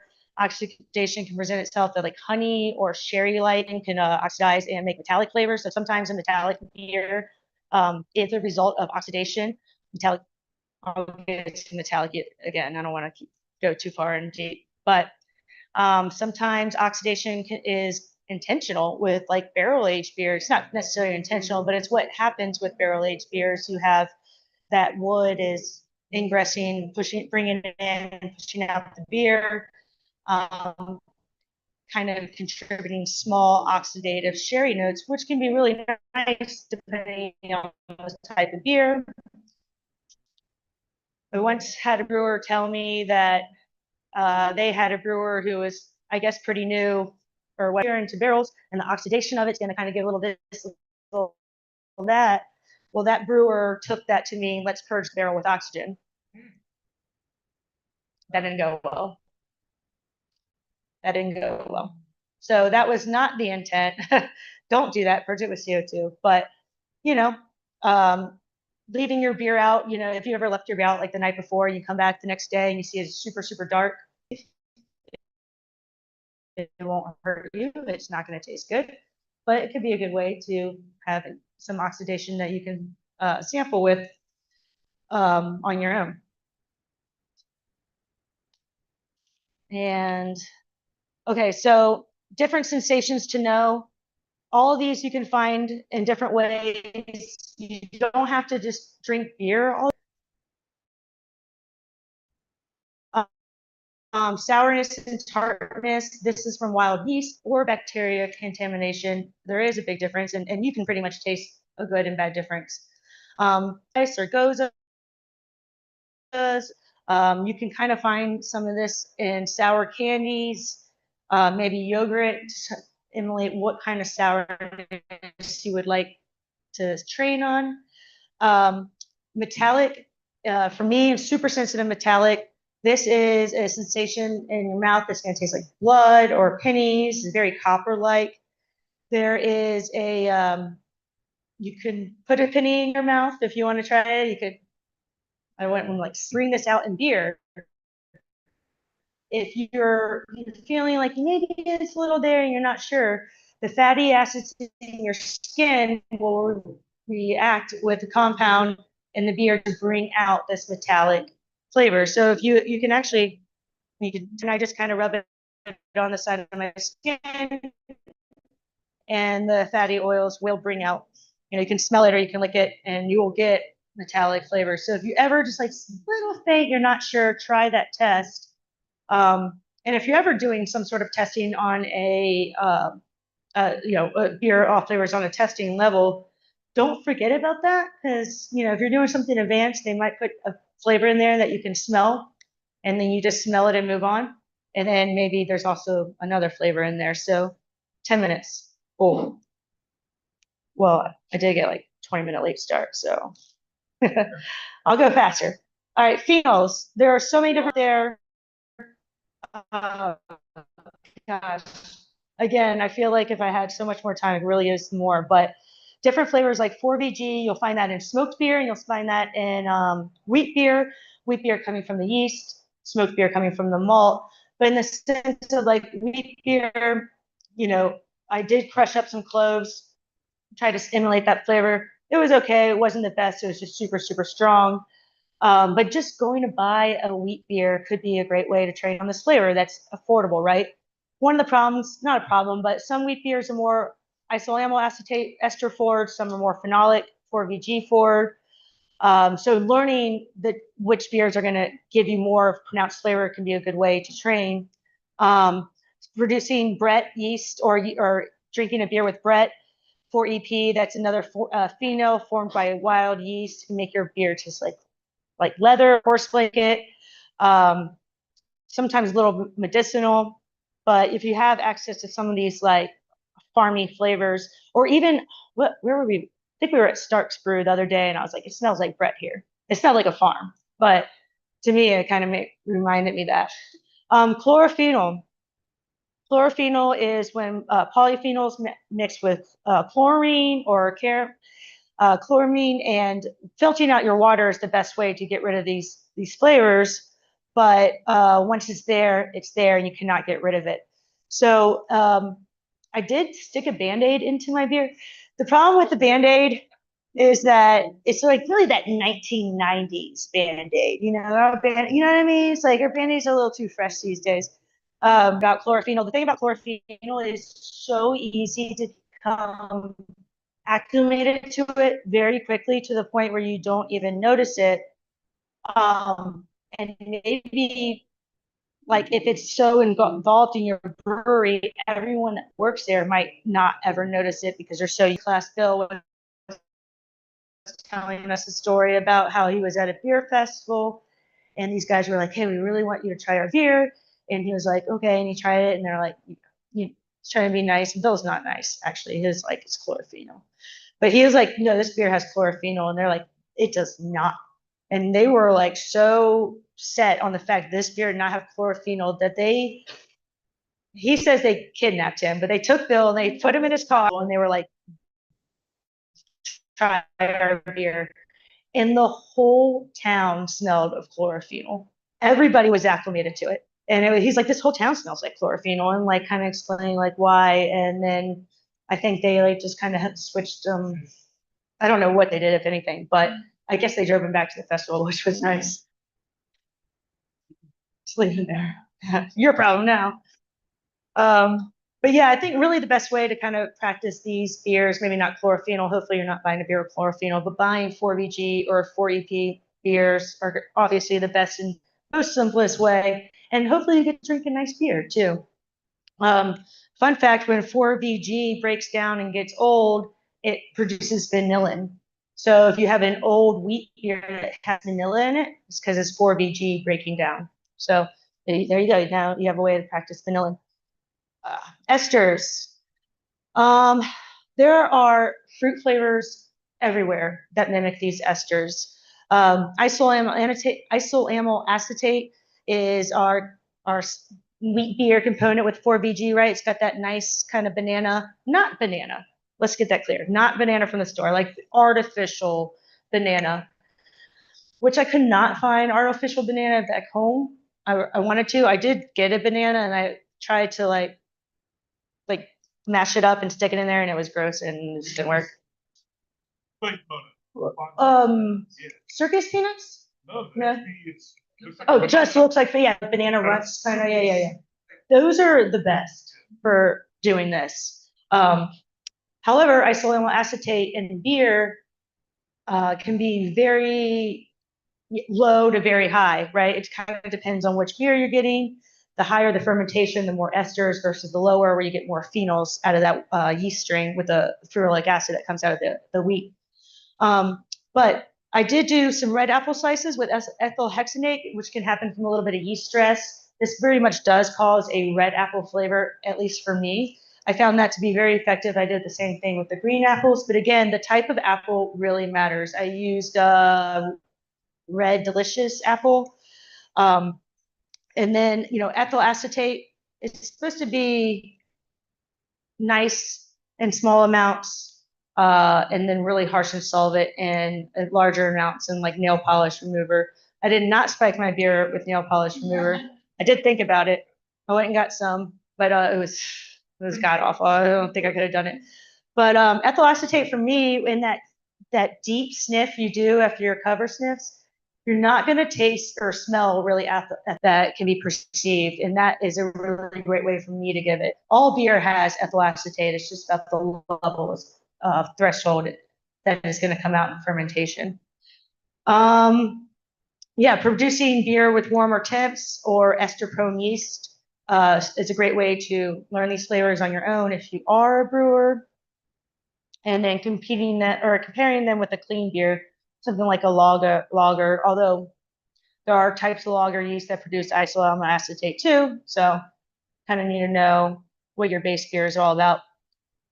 Lactobacillus and pediococcus without a spike. This, using like yogurt or buttermilk for the lactic acid can be, I've seen brewers make sour beer with yogurt. You can do it. It does provide like a nice, soft, lactic mouthfeel and texture, where pediococcus can be a little bit more diacetyl forward, a little bit more stronger forward. And the best way, you can go buy lacto pitches. You could pitch a little bit into your sample of beer, but I can imagine that could be pretty expensive and hard to get to. Really, the best way is trying to find these beers and learn them, because typically, with lactic acid and pediococcus, when you're getting test on it, it's this very, very small amount of actual sensory contribution. So learning from beer, in my opinion, was kind of the best way to do this. But finding the right styles of beer can always be a little challenge, especially like fresh examples. Tons of acids up here that you can eliminate or mimic. Isovaleric acid is the smell of kind of like Parmesan cheese, stale hops. Isovaleric acid lives in your belly button. So I know you all put your finger in your belly button and smelled it. Everyone's done it. But comparing aged and fresh beer, so these isovaleric or aged hops will be used, for lambic styles, because we want like less hops IBUs to prevent souring. But if you can get your hands on some aged hops, they are very cheesy. They are very cheesy. Then if your hops that are not for lambic are super cheesy and you brew with them, you will get this isovaleric acid. So if you want to do that to train, that's awesome. If not, that's probably better. I did have someone, I was making a joke about smuggling South African hops back home, and someone was like, just put in your sock. And I was like, that's a great way to make isovaleric acid. Warm hops, stinky socks. Studying citric and lactic acid. Citric is like going to be more on the lemony kind of tart side, goza kind of lambic styles, whereas your lactic acid is going to be more of that yogurt, buttermilk, soft tanginess. Again, putting stuff in beer can work out. You could do some like lemon juice to maybe mimic citric acid. Citric acid is really hard to pick up in like sensory training. It's going to give you mouthfeel sensation. It's really going to water up your mouth. And butyric acid. Butyric acid lives on malt, and the population of butyric acid doubles every 10 minutes in the mash. So it is important, if you want to keep your sour beers can kind of have that hint of butyric acid sometimes if purged by CO2. Can be a good way to study if you want to mimic that. For brewers that sometimes maybe something goes wrong in the mash or you're mashing too long, it can produce in your beer if it is in that mash too long. So something to be careful of, but that is going to be like a rancid butter, baby vomit aroma, and that's all I get is baby vomit. And however, It's also the component of Bailey's Irish Cream and Hershey's chocolate in America, which once I found that out, ruined everything. More sulfurs. I only got like 5 more slides, promise. I think. Mercaptans, hydrogen sulfide, 4-MMP. These are all different sulfurs that can be brought out in different food sources. Soft white cheese like brie and camembert smell like mercaptan in a nice way, or sewage drains also smells like sewage drains. And once I was in the class, he's like, "Oh, it smells like cheese to me." And when you kind of think that and go back, you're like, "Oh, I get that." And it makes it a lot nicer. And then you're like, "Oh, but this actually smells like drains," and that's not nice. One time in Charlotte, one of the gas companies, someone that worked there I don't know what happened, but there was a huge gas leak, and it just made the whole city smell like mercaptan. And it was kind of cool for me, actually. But I know I was a little geeked out about it. Hard boiled eggs is that rotten egg smell. That is the smell of H2S. And well water can be very big with it. So that can be a nice way to get it. Again, these things, sulfurs you'll acclimate super quick. So if you're smelling it, drive-by sniffs are going to be the best way. Resetting your nose into your shirt or something, or walking away if you're studying and you find that you're getting it just a little bit, and then it goes back. That happens to everyone, and that's why. 4-MMP, it's a component that can come from hops. It can also come from a little bit of yeast fermentation, but it does produce this black currant cat urine aroma, and it is very cat urine to me. There's a certain compound in there that is produced by cat urine that's in the same in these hops. So, if you want to let your cat pee on something and perceive that, you can do that. But typically just getting a beer that has like a lot of Simcoe, Topaz, Cascade can give you a lot of 4-MMP. And there's definitely some IPA examples out there that are just full of that. And finding the right ones, can be a challenge. But, a lot of people do get black currant, which I would imagine is a lot nicer than cat urine. But something that's very strong, you will get that cat urine aroma. Kona Big Wave, I don't know if you can get that here. It's super 4-MMP if you find that beer. Let's see. I'm gonna keep going because I know I have like -5 minutes.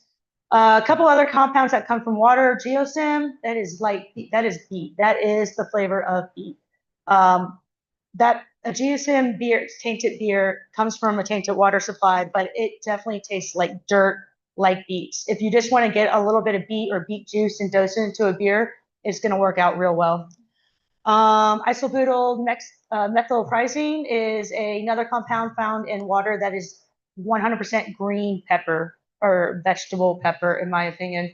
And you can definitely find that out in the wild to dose your beer.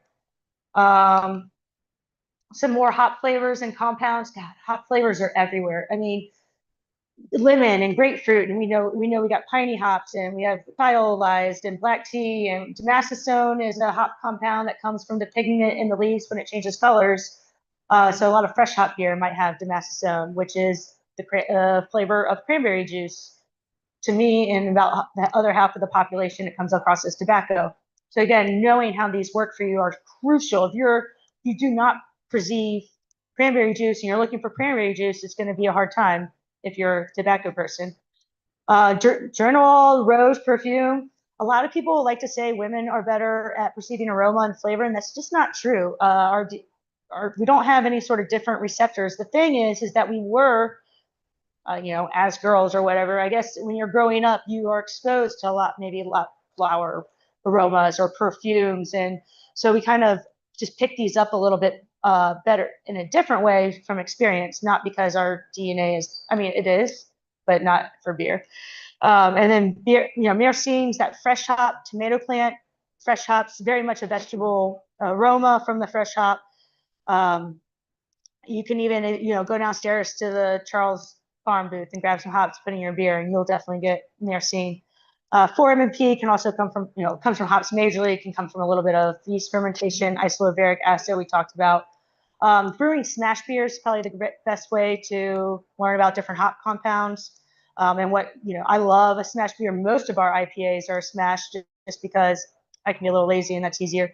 But I do think it's a great way to learn these different hop compounds. But again, all these fruits, you can find all these flavors out in the grocery store. Wouldn't go crazy going to buy a whole bunch of different fruit. I've done that before. And then you have to do something with that fruit and kind of juice it. But there are ways to learn these hops.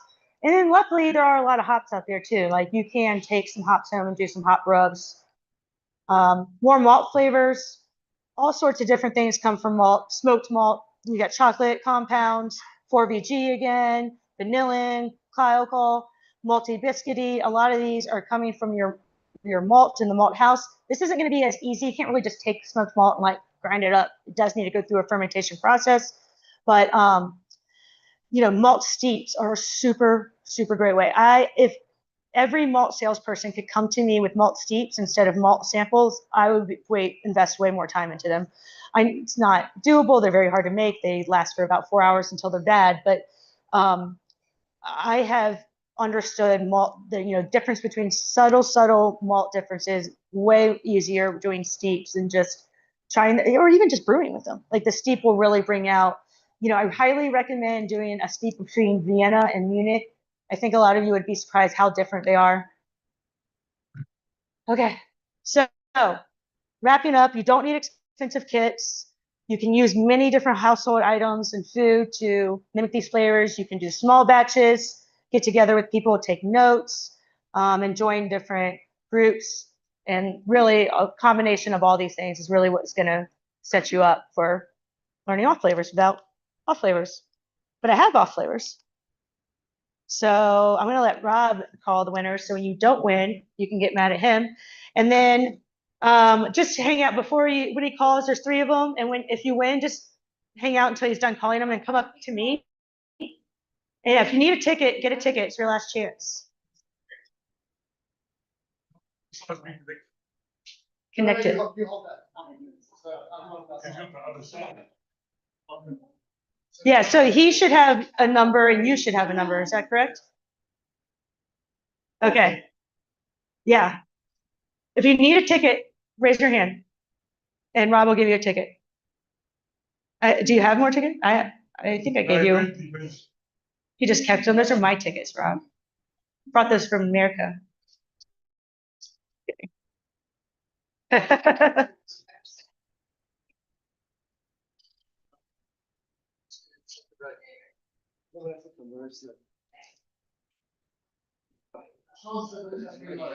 can't be that hard. You didn't leave the room, right? I'm gonna put in my bag. I want to get out the way. I don't want to get confused. I can't help you with this. I can't help you. There it is. Right here. Yeah. I would feel bad. He doesn't have. Yeah. So he's got 3 and just wait until the end. Then come up here and get them because I have to get your email so I can send you the instructions on how to use it too. It's all set up through Cicero and you have to have an account. It's kind of dumb, but I'll let how many tickets? Raise your hand again. 1, 2, 3. 3. 3. No double dipping. 2. 3. 7. 3. One more. 3. And then you put those in the cup too. Yeah. Shake a lot, otherwise they're going to reach. Here. Thank you very much. Rachel's not the assistant. One more. Right here. You're welcome. Hey, yeah. Shake it like a Polaroid.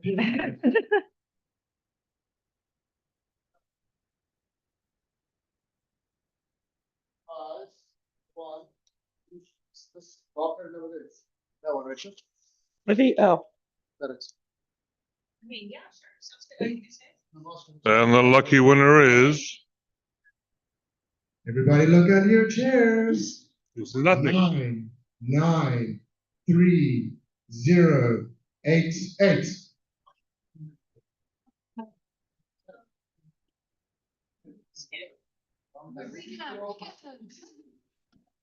There's another one. Now, do right to the bottom.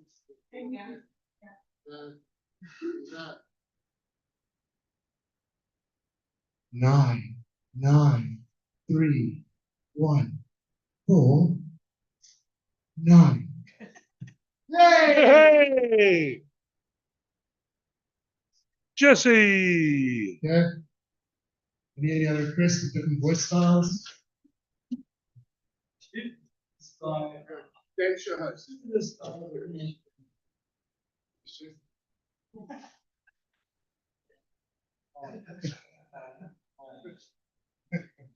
Getting that quantified in my head. It's nearly a flesh wound. Game show host 99317. Yay!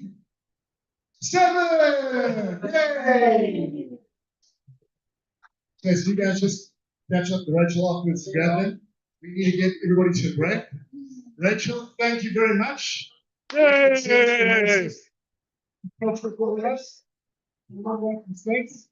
We're about to go into a beer break. Next talk is Vinny again with Hop Creek, and that's at pretty much 3:10. Beer break is sponsored by Gate High at CNZA. They've got some beers at their stand. Keep us hydrated this afternoon. Yes, typical deep dive afterwards. Otherwise, just one more round of calls. Thank you, Rachel. Cheers.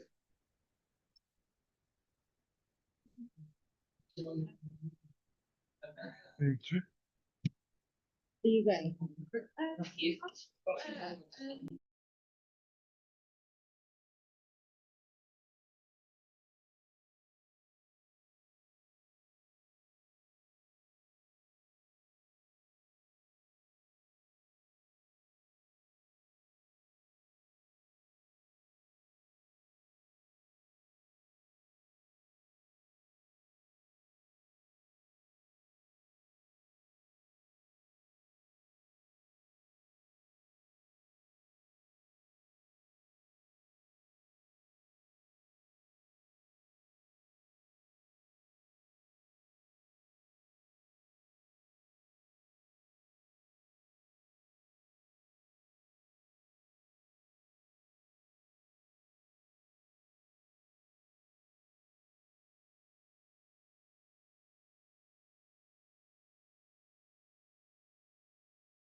which is penultimate for the day, is it isn't just a brewer, it's described as a hop whisperer, scientist, and flavor pioneer. But he's going to explain properly what hop creep is. As you know, that's what we're here for. And especially for the uninitiated, hop creep, very simplistic terms.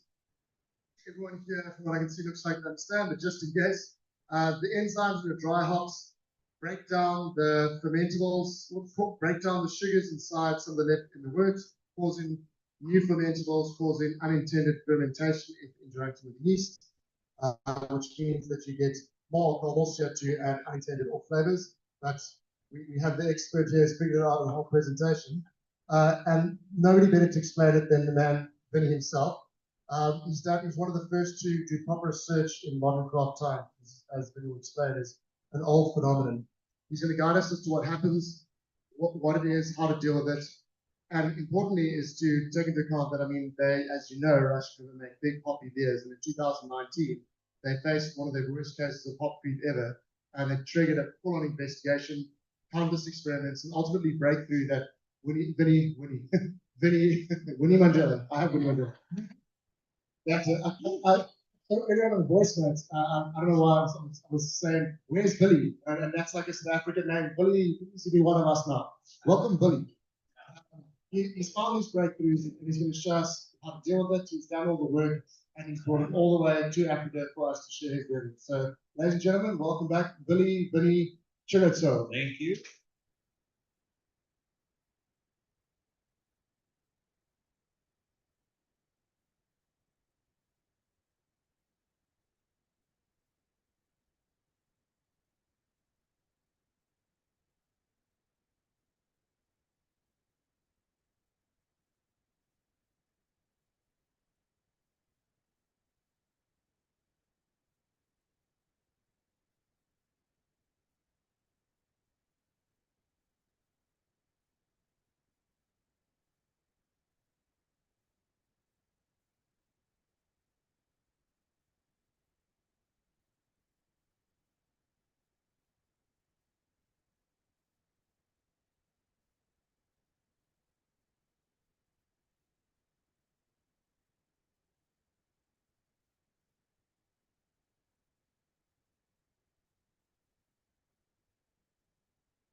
Get back on again, thank you.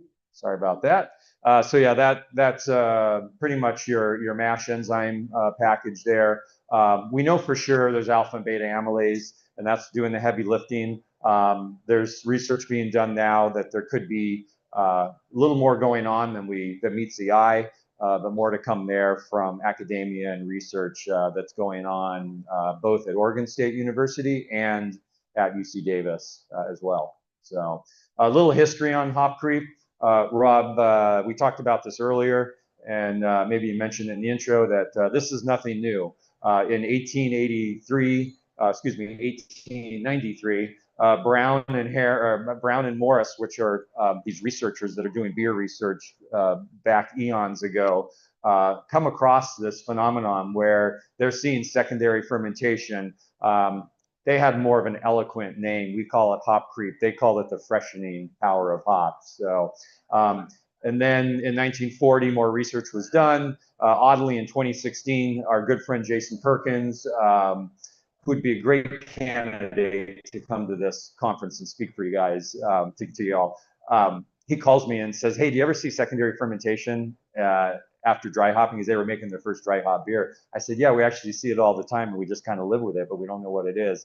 We didn't think anything of it. Natalie and I were working on building the new brewery at that time. He reaches out to Dr. Tom Shellhammer from Oregon State, and they go into a deep rabbit hole and starting to figure it out, and that's where the term hop creep came from. One little note to add to this, we don't know for sure, but have you ever wondered why it's called dry hopping? It's probably because they dry hopped the beer back in the day. The secondary fermentation dried the beer out, and it made the beer drier, and hence dry hop. We don't know that for sure, but that's speculation. So here's some of the writings that Morrison Brown wrote, and the most important one, and you probably can't see it from there, but here on the right side, they talk about that hops contain sugar, fermentable sugar, which I'll show you in a minute. But they also say that hops contain a diastase, which is capable of hydrolyzing the amylase and dextrin in the beer, and this way indirectly supplying yeast with readily fermentable sugar. So this is back in the late 1800s, they have discovered what this is. And then did it go away? Did we just not pay attention to it? I do remember every once in a while at my first brewery, Blind Pig, having a beer go diacetyl. We'd send it off. It wasn't pediococcus, so it wasn't a bacterial contamination, and it probably wasn't hindsight hop creep. Back then, we were dry hopping at a revolutionary amount of 1 pound per barrel, which I should convert it for you, but that's not that much. You know, now we're in the 3 to 8 pounds per barrel by some breweries in America. So quick snapshot. So dry hops have enzymes. They liberate the unfermentable sugars, as I just mentioned. Hops contribute a small amount of sugar themselves. You can almost count on 0.1, you're gonna have to convert into a metric, but 0.1 Plato you can add 0.1 Plato sugar per pound per barrel that you dry hop, roughly, give or take. Maybe it's 0.05, but you will see it in some slides coming up. Higher dry hop rates are going to add more sugar, obviously, based on what I just said. Longer dry hop contact time.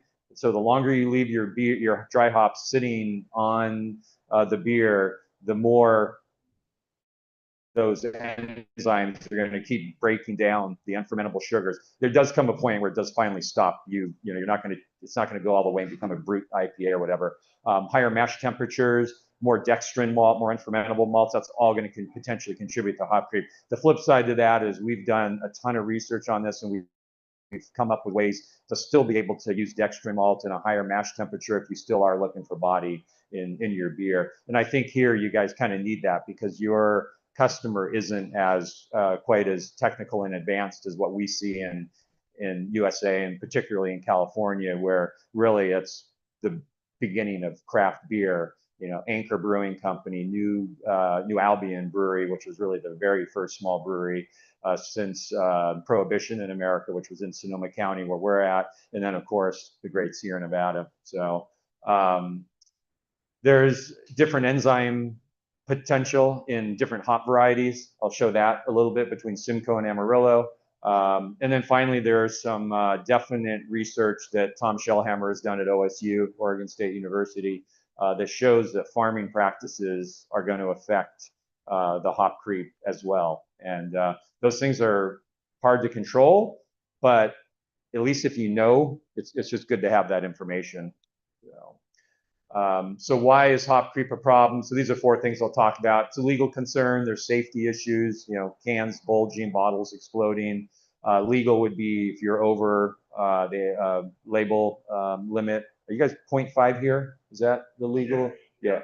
All right. Thanks, Jake. You got it right. So off flavor, that's the big one. Diacetyl. No one wants diacetyl in their IPA. And then just loss of efficiency, which I'll talk about a little too. So the big reveal, it's like we're 10 minutes into the presentation. I'm going to give you the answer to all this. The fact is there actually is no one solution, but it's really important as you listen to this presentation for the next half hour, a little more than that, that you problems and solutions.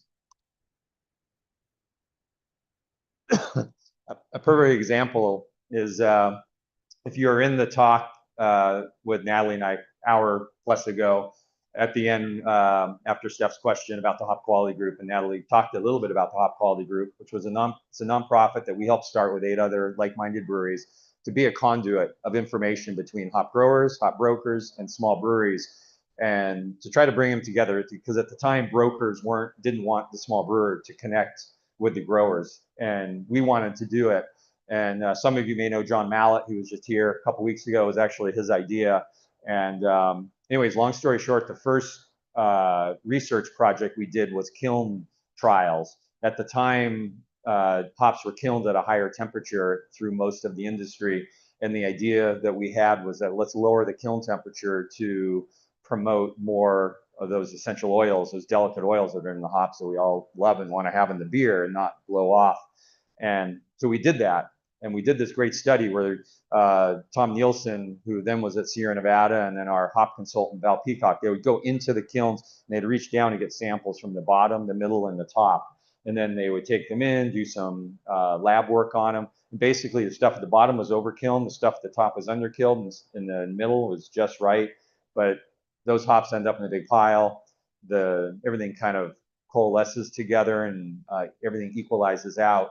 But you're still over kilning some of the hops. So that basically got the entire hop industry in the US to lower their kiln temperature by 5 to 10 degrees Fahrenheit over maybe a 4 or 5 year period. The flip side to that, it made hop creep worse because we were denaturing less enzymes. But the hops were still better for it, although some of the work OSU has done shows that you don't lose that much at a higher kiln temp. But nonetheless, the industry has changed. It's all low temperature now for the most part. But it's a perfect example of, we made one thing better, but we caused another problem. So this is a fermentation curve. You'll see some of these graphs throughout that are pretty close. Most of them are pretty close all the way through. It's a 16.8 starting gravity, and then we're ending at about 3.5 Plato. So this is pre-dry hop. So now you just same fermentation curve, but just showing you've got fermentable extract up top. That's what actually fermented out from 16.8 or whatnot down to 3.5 or so. And then you see the unfermentable there. And then now, same beer, but we're dry hopping on day 7. And then one thing to note, and you'll see it on the next slide even better, look at day 8, how it just makes a slight increase up. That's that 0.1 degree Plato that you always are going to see with a dry hop beer. You're always going to pick up sugar. Sugars have a little bit of hops in them. And so there's the difference. Again, look at day 8. You see that dry hop, which is the blue line, and you are gaining a little bit of sugar, but you're also seeing that fermentation, and the difference between the undry hop and dry hop beer is what we call hop creep. So more on this in a little bit once we get to the diacetyl portion of it. That would just be most likely just a maltose, I think. To be honest with you, I can't remember what the research is at that point, if it's something simpler or whatnot. But the enzymes are pretty much, it's acting just like a mash fermentation. But to be honest with you, I don't remember the exact sugar type. Yeah, sugar in the hops or the unfermentable sugars. So if you leave your beer undry hopped, you're at 3.5 Plato. This is pretty much a Pliny the Elder dry hop curve about 6 years ago. We had 1 Plato every time that we've dried out with hop creep. And so most of that, a little bit of that's from the hops, but most of it is the unfermentable sugar that was in the beer that we're breaking down, those unfermentable, those long chain sugars through the enzymes. And then now those sugars are liberated, they're shorter, they're simpler, and the yeast that's left in the beer through the dry hop time, because we're dry hopping at 68 Fahrenheit, 20 C, and the beer is now going through a secondary fermentation. It'll show really well on the diacetyl curve that I'll show you here in a couple minutes. This is just a quick synopsis of a beer that had an extra 1 degree Plato. And if this beer would have been packaged, let's say you dry hopped it and you just dropped the temperature maybe after a day or two, and you didn't give it enough time to carry through. If you have a beer that is 1 degree Plato, you gained 0.5% alcohol, which is crazy, but you could gain 2.5 volumes of CO2. And if you had already packaged that at 2.5, 2.6 Plato, something kind of normal that we'd all package our beer at, you would have a beer in a can that's bulging potentially, or a bottle that could get to the kind of point of potentially exploding. So just more showing the safety concern and being able to pay attention to it. Most breweries that have hop creep, it's not this dramatic. It's a slow creep once you've already packaged your beer, and it shows diacetyl 3-4 weeks later. Whenever Natalie and I taste diacetyl in other breweries' beers, when it happens to us, it still happens every once in a while. Natalie is our best smeller for diacetyl in the brewery. So it usually is small amounts, but it shows a month down the line. Yeah, so the question was, how's that dry hopped? Like Pliny is a mix of cryo, so concentrated pellets, and T90, and now we're starting to dabble in high oil extracts, so abstracts, which Cactus has some of there. So that's a quantum bright is what we're starting to use a little bit of. So compliance issue for us, it's 0.3. For you guys, it's 0.5. So you have a little more leeway there. But to give you an example, Pliny the Elder is 8% alcohol. We can be between 7.7 and 8.3% alcohol. At the end of the day, though, it's truth in labeling. We have this fun little game that we play at home. We drink a lot of wine at home. If you're in our past talk or you talk to us here, we love wine. We've really enjoyed the wine here. We'll be at home and we'll taste the wine and be like, there's no way that this is 14% or 13.5 or whatever. We bring it in to the brewery and it's like 16% alcohol. Like, we have the tools to be the truth squad. The same thing happens with beer, though. We'll taste a beer from another brewery sometime at home and be like, it says it's 10%. It's like, there's no way this is 10%. And it's like 9% alcohol or something. The government's probably not going to find you if you're off by whatever the legal limit, 0.5 for you, 0.3 for us. It's more truth in labeling, that you want to be honest with your consumer, be within the ballpark at least. So, and that's where the alcohol compliance and hop creep comes in. This slide I actually normally brush over in the States, but I think it's really important here because I know a lot of breweries here make unfiltered beer. You leave your beer unfiltered. Maybe you're not using fining agents, but in this hypothetical slide, you've got beer that's supposed to be 7% alcohol. Let's say it gets to 7.1. You're in the ballpark.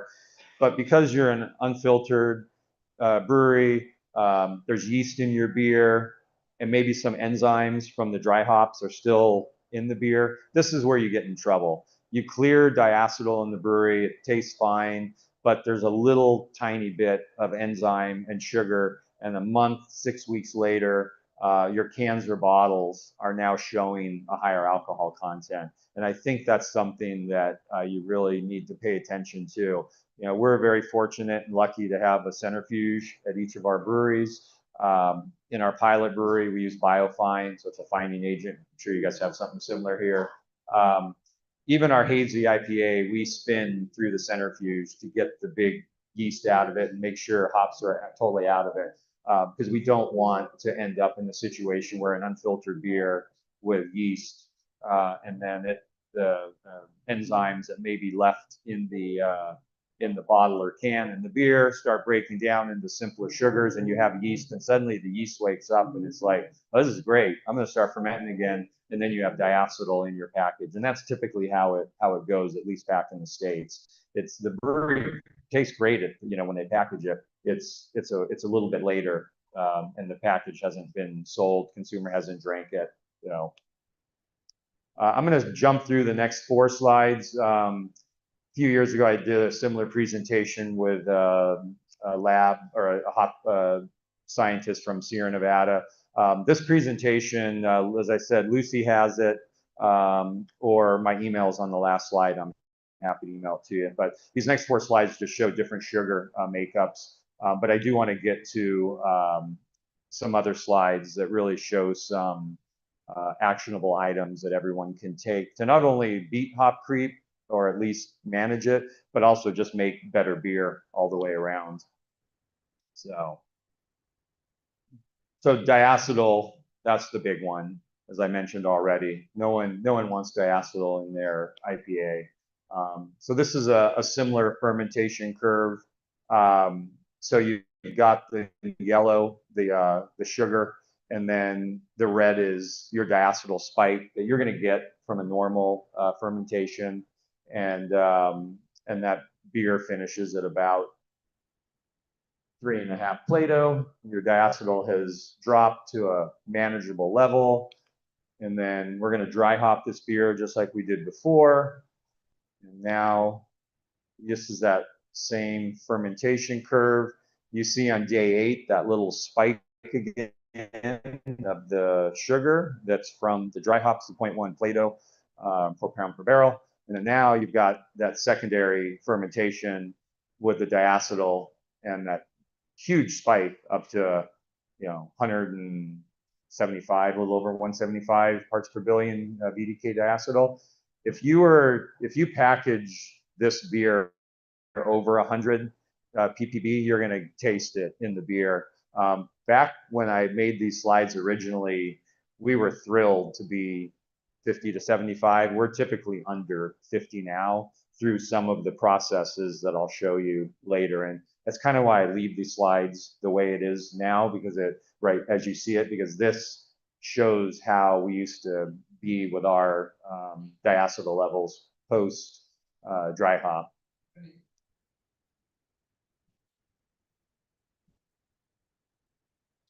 Was that the question of what temperature?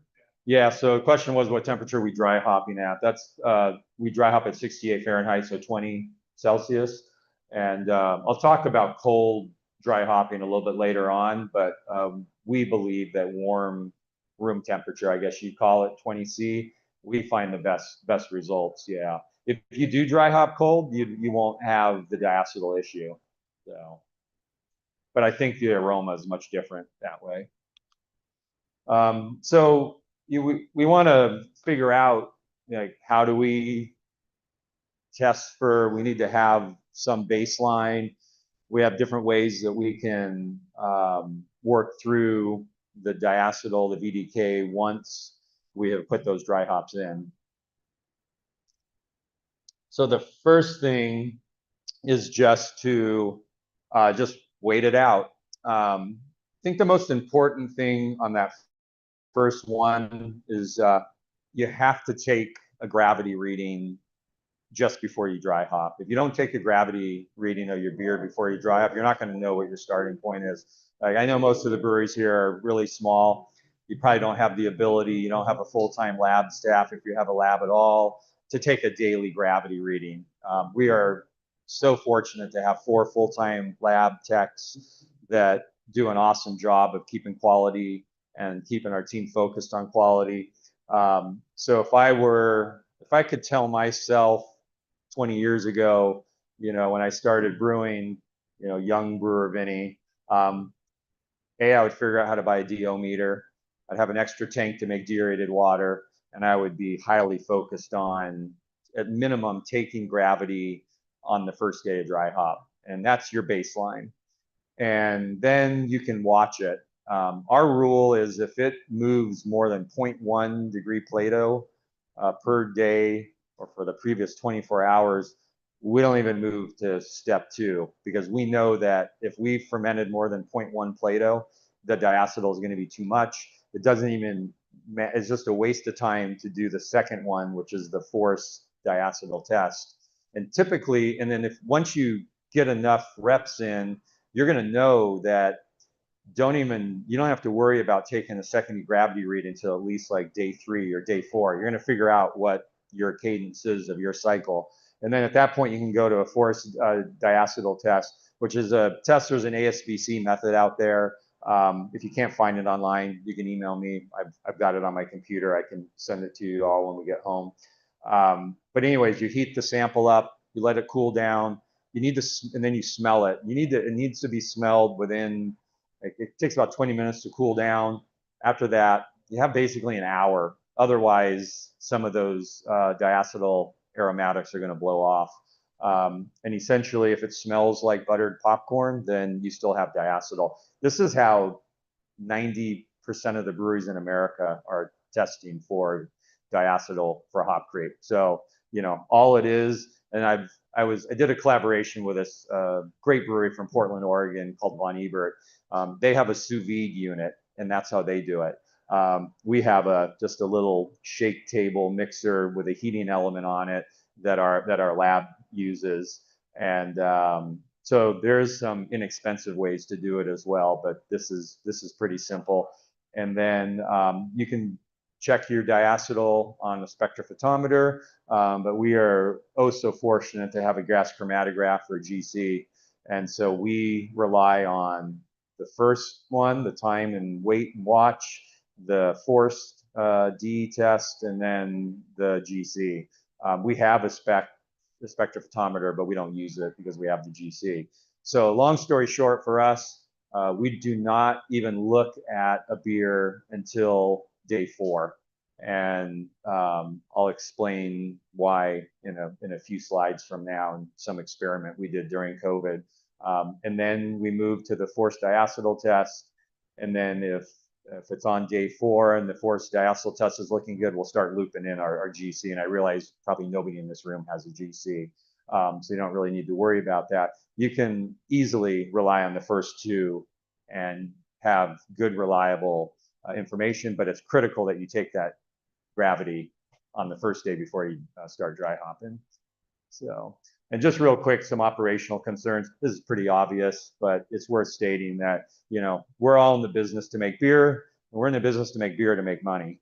And if you have your tanks tied up for a longer period of time because you're just waiting for the hop creep to clear, that time's money, tank time's money. You know, take the tank that you make IPA in year round, and if it's a 24-day cycle time, you know, and let's say you take a 2 weeks off of that because you've got holidays and breakdowns, so you're at 351 days, divide it by 24, you end up with whatever number of turns you have. If you can shave that from 24 to 23, now do that same process and divide it by 21, you just added like a whole turn of the tank or more throughout the year. And so it really becomes an important focus on just efficiency. And if you decide, I'm just going to package it, well, now it's your reputation as your brewery, and we obviously know that reputation's everything. So this is where I want to spend a bunch of time. Everything on the left, I'm pretty much going to talk through. Seeds are a big deal. The seeds and hops have enzymes in them, and the enzymes are also all the way through the hop itself. You can use concentrated pellets, which I talked about briefly. We've got dumping your cone. After you dry hop a beer, if you're not dumping your cone starting on day 2 or 3, that's a practice you should start right away. That's a great way to start mitigating and slowing down hop creep. Because like I said before, if you leave the hops in the tank on the beer, they're just going to keep breaking down the unfermentable sugars in the beer. Kiln at a higher temperature, there's a study we did on that. It's not really plausible and feasible, but I just want to talk about it. Yeast health and yeast nutrient are critical, as well as dry hopping pH. Those are 3 things I'm going to focus on. And then ALDC is, you guys get ALDC here? Anyone using it? Do some, yeah. It works, but it's crazy expensive. So if you can find ways to lower your reliance on ALDC, and I'll explain what that is. And on the right, some things I'll just brush over and just only cover here. I briefly talked about if you can reduce your dextrin malt or lower your mash temperature, you can certainly limit the hop creep there. One thing we definitely do, we formulate recipes around hop creep. We know that we're going to pick up about 0.3 to 0.5 degree Plato on our beers, where it used to be 1 Plato. So we've actually moved in the right direction. We're doing a better job, but you definitely want to formulate recipes to take hop creep into account.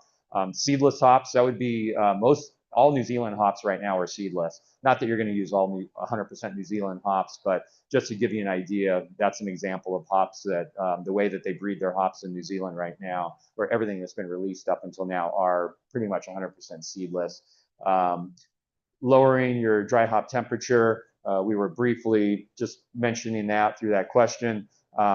There's a brewer in America, Scott Janis. He and his business partner have sapwood cellars. He wrote a book, the new IPA handbook. It's actually a really great book. A lot of it is just covers different papers that he's collected, and then he built a book around it. It's super helpful and informative. He is a big proponent of dry hopping cold. All of my brewer friends, and these are people that you hear on like Craft Beer and Brewing podcasts regularly, Kelsey at North Park and Evan at Green Cheek, and many others. Like, we all find that dry hopping warm or dry hopping cold gives you more herbal notes and doesn't give you that bright citrus, fruit, passion fruit, tropical, whatever. So it doesn't work for us, but it's not to say that you can't make it work, because the beers of sapwood are really good. Use less hops, that's no fun. Flash kiln was this interesting trial we did where we worked with one of our growers where they kiln the hops at a higher temperature at the very beginning of the kilning process when there was a ton of moisture still in the hops, and then they lowered the temperature, and the idea was to try to nuke some of the enzymes early on. It kind of worked, but definitely needed to be tweaked a little bit, and at the end you're committing to those hops if they were through a selection process. You can definitely start your dry hopping in the middle of fermentation. It's the same amount of hop creep that you're getting. It's just that's happening during normal fermentation. On the flip side there is you now can't reuse your yeast if you do pull yeast and reuse it. So that's not something we do too often. If we do, we know that we just can't reuse that yeast. Pasteurization really isn't real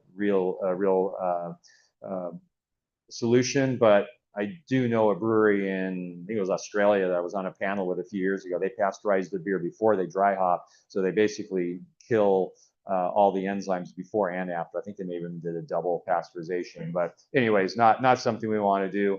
Wait it out, which is really a part of hop creep, or don't let hop creep start in the first place. And I briefly mentioned this, that we did an experiment during COVID. We came up with this process that we call quick crash dry hop. And basically, we tried to beat hop creep from even starting and getting everything out of the hops in the dry hop and then crash before the diacetyl went up. It's based on some research that a past student at Oregon State at OSU did, where basically they said if you mix the hops in your tank when you dry hop, you get everything out of the hops within 24 to 36 hours in your beer. And so we tried that because we have mixers on all of our fermenters at our big brewery. And so we were able to successfully out-compete hop creep, and we would get a beer crashed at 24 hours and everything was out of the hops that we needed. The flip side is all those beers had super high sulfur and acetaldehyde levels. So it turns out that when you dry hop, there's these other aromatics that are flashing off when your beer just seemingly is just sitting there, but it's not just sitting there. And so that's why when we talked about the VDK, we don't start looking at it until day 4, because we're just giving it time to let some of those off flavors flash off. So I mentioned seeds. We went into this painstaking process to figure out how seeds affect hop creep. When Natalie and I go and do hop selection, we sit there and we'll be pulling seeds out of the whole cone hops that we're selecting from. There'll be a big pile of seeds, and then the owner of the farm walks in and he's like, shit, that's not good. So anyways, what we did was we did it with Amarillo and Simcoe over a couple different crop years. And the idea was to dry hop with all these different formats. And so that's Jacob, now our production manager, and he was taking a known quantity of hops and removing the seeds from them all by hand. So the Amarillo had 4.5 to 5% seed. We knew it was a field that was high in seeds, so that's why we picked it. And then the Simcoe was only 0.5% seed, so that was really low. And then we had different types of, they had the control, which was just nothing. We had seedless cones. We had the whole seeds themselves. We had crushed seeds. We had whole hops, just kind of like Sierra Nevada dry hops with a torpedo. So that was to mimic just a whole cone dry hop, and then we shredded the cones to try to mimic pellets. And then the dry hops, and it was with 1 liter of Pliny green beer pre-dry hop that had the yeast dumped out of it. In the experiment, we also had that same beer fermenting, so then that could be a note that we can compare against. And then the seeded hops, as I note on the right, it was based on the relative percentage of weight as it would be for a normal dry hop amount. And it was super interesting. So a lot of what's on this slide, I pretty much just talked about. It fermented we set one of our offices that we don't use to 68 Fahrenheit, 20 C. So it was being dry hopped at normal dry hop temperature. And the data is super interesting. There are some graphs on the next 2 slides that I'll skip over and just get to the summary page, but you guys can look at it if you get a copy of the PDF. What's interesting through all this too, and although on the slide we're not showing the pH slide, we saw an increase not only in alcohol, but we saw pH go up as well. And some of you may already know this, that when you dry hop, you instantly raise your pH up. And that's something else that when you take that gravity at the beginning of dry hop, you should also be taking a pH. And I'll talk a little bit about how to adjust your pH, but also what to look for in the sense of why your yeast is going to be in a really bad spot if your pH is too high, and it's not going to want to reduce the diacetyl.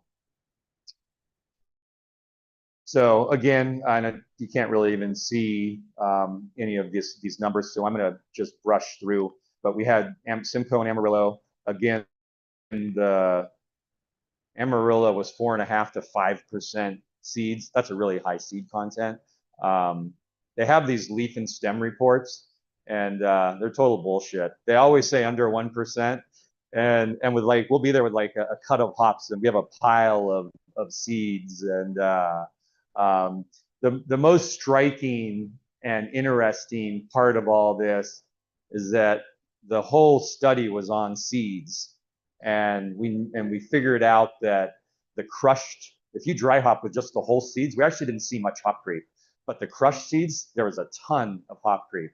And then we still had a good amount of hop creep from just the bract material. And the bract material also included the strig. The strig is the stem that runs through the middle of the hop. So I'll have more on that in a second. So we thought it was going to be pretty cut and dry, but as it turns out, as the second line, their bullet point says, so despite Simcoe having 10 times less seeds than Amarillo, the Simcoe only had 2.7 times lower attenuation. And so it turns out that different hops have different enzyme packages in the bract material, in the seeds. There's still a ton of research that probably needs to be done here. And then that second to the last bullet point, which I just mentioned, that crushed seeds definitely had a higher hop creep rate and a higher pH.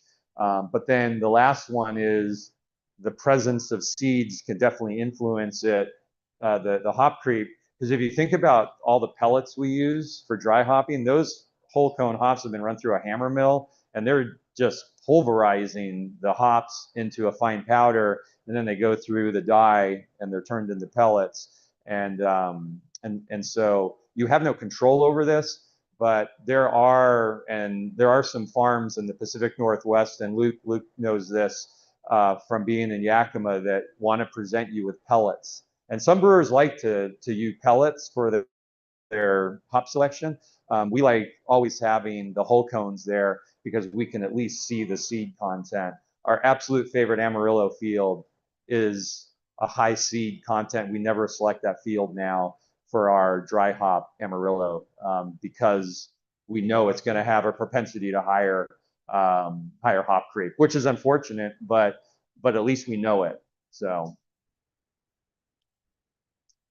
so the Strig, after we did all of this research over a few years, one of our lab team, I believe it was one of our lab team, says, what would happen if we dry strig a beer, which is a really weird thing. So again, the Strig, if you look on the picture on the right, this is a picture I lifted from Stone's website. The Strig is the stem that runs through the middle. So someone from our team sat there and plucked off all of the bracts, so the leaves, and then the seeds, and we literally just took the Strig and dry hopped a beer, kind of with the same thing with the seeds, using a proportionate percentage, so on and so forth.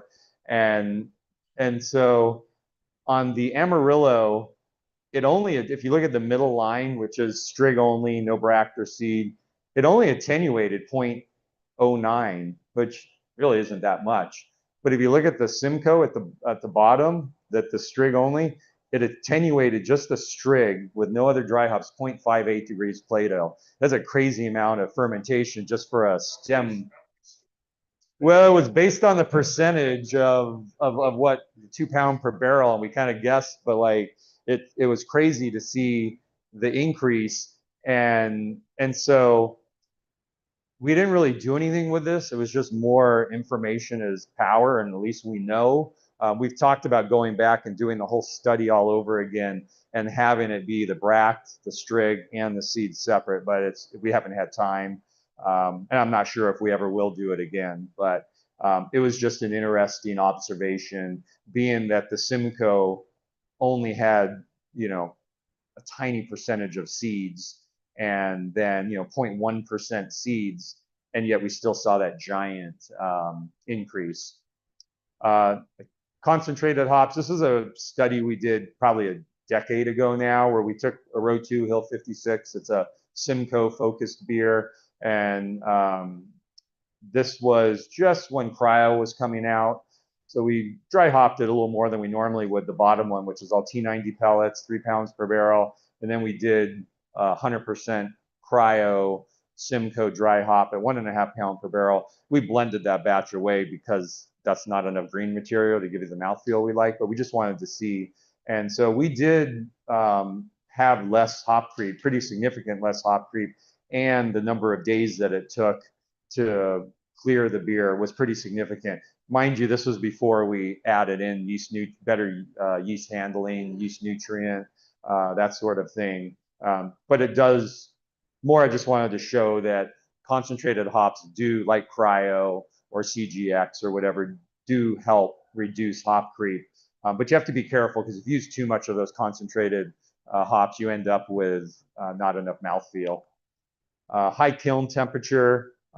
This was something we did over a 3-year period. We worked with several of our growers, pretty much all of our growers that had the dry varieties that we buy that go into Pliny for the dry hop. And we kilned some of them at regular temperature and some at high temperature. And essentially, we did cut the hop creep down. It wasn't a huge amount, but it was still something. And the days to clear dry hop went from 10.25 to 8.75. So kind of a win, but it's also hard to ask your grower to separate hops out, or broker to then ask the grower to separate hops out. So we buy everything at 130 Fahrenheit kiln temp now. Oddly though, through the process of all this, I had several people, including our Century, taste these beers, and batch 357 was almost preferred. It ended up being the high kiln hops that were more preferred than the 130, but a month after, the high kiln hops went more towards herbal, and that nice fruitiness didn't hold. So so in that, it's kind of maybe it's a success, but it's not something we're pursuing. The yeast health, this is a big one. We had when we got going in Windsor, we had Pliny. It was taking like 28 days to do a batch, so we were losing capacity there. And in the end, we found that we weren't using enough zinc for yeast nutrient.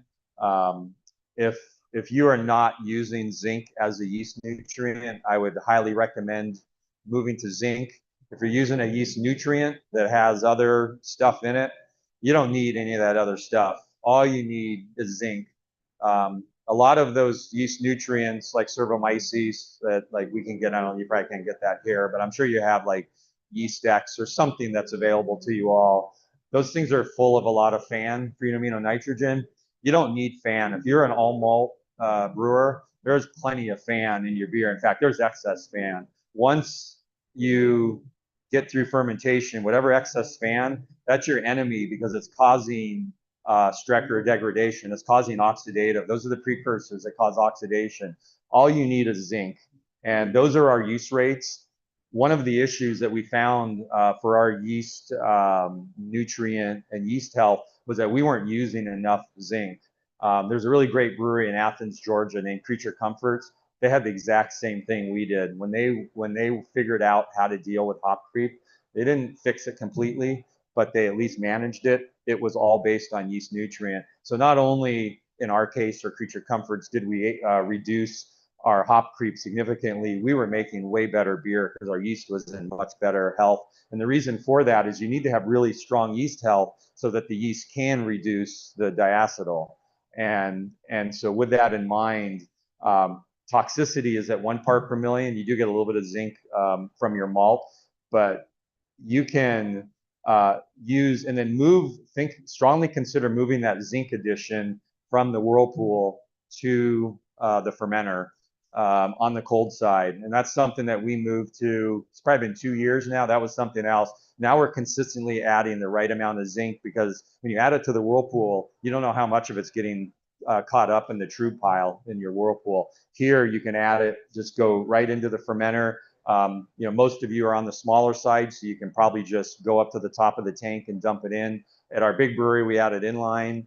At our 20-barrel brew house, we put it in a keg and shoot it in. In our little pilot brewery that I run, I just go to the top and dump it in. So, yep, yeah. The question was when to add it. Same time you add the yeast in, and that will significantly give you a better shot at reducing hop creep, and you're just going to make better beer. Even if you're making a non-dry hop beer, I would highly recommend moving to this. One other thing, and I know a lot of you use dry yeast, and so you can use dry yeast and not have to aerate your wort. But if you're repitching, you do need to eventually aerate your wort. If you don't have a wort DO meter that measures in part per million, they're significantly less expensive than a DO meter that measures in part per billion that you'd use for finished beer. And test your DO and your wort because you probably are over aerating. You could be making too much yeast, and then now you have other issues. You could be picking up more bitterness, oils, and having an imbalanced beer. So wort aeration, measuring your wort DO is critical.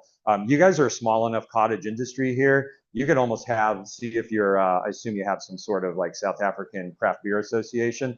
Like see if they could buy one and then you all can just share it. That would be a really good way to get started with a DO meter for the wort. So ensuring proper dry hop pH. This is critical. So when you dry hop, you're going to raise the pH on average about 0.1 pH scale per pound per barrel that you dry hop. So if you dry hop, you can convert these numbers. Dry hop at 1 pound per barrel, you're going to raise your pH by about 0.1. You dry hop at 3 pounds per barrel, it's going to go up 0.3. So if you are at, let's say you finish your fermentation at 4.4 and you dry hop at 3 pounds per barrel, now you're up to 4.7.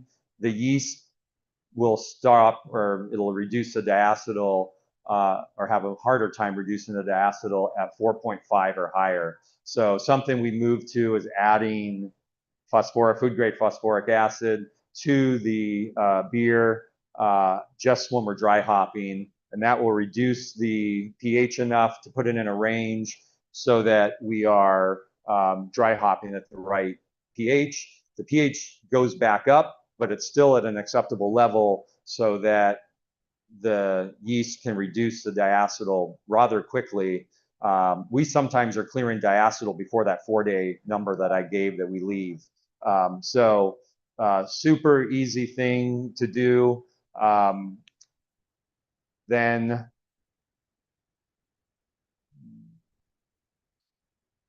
clicker just stopped. Well, we can just.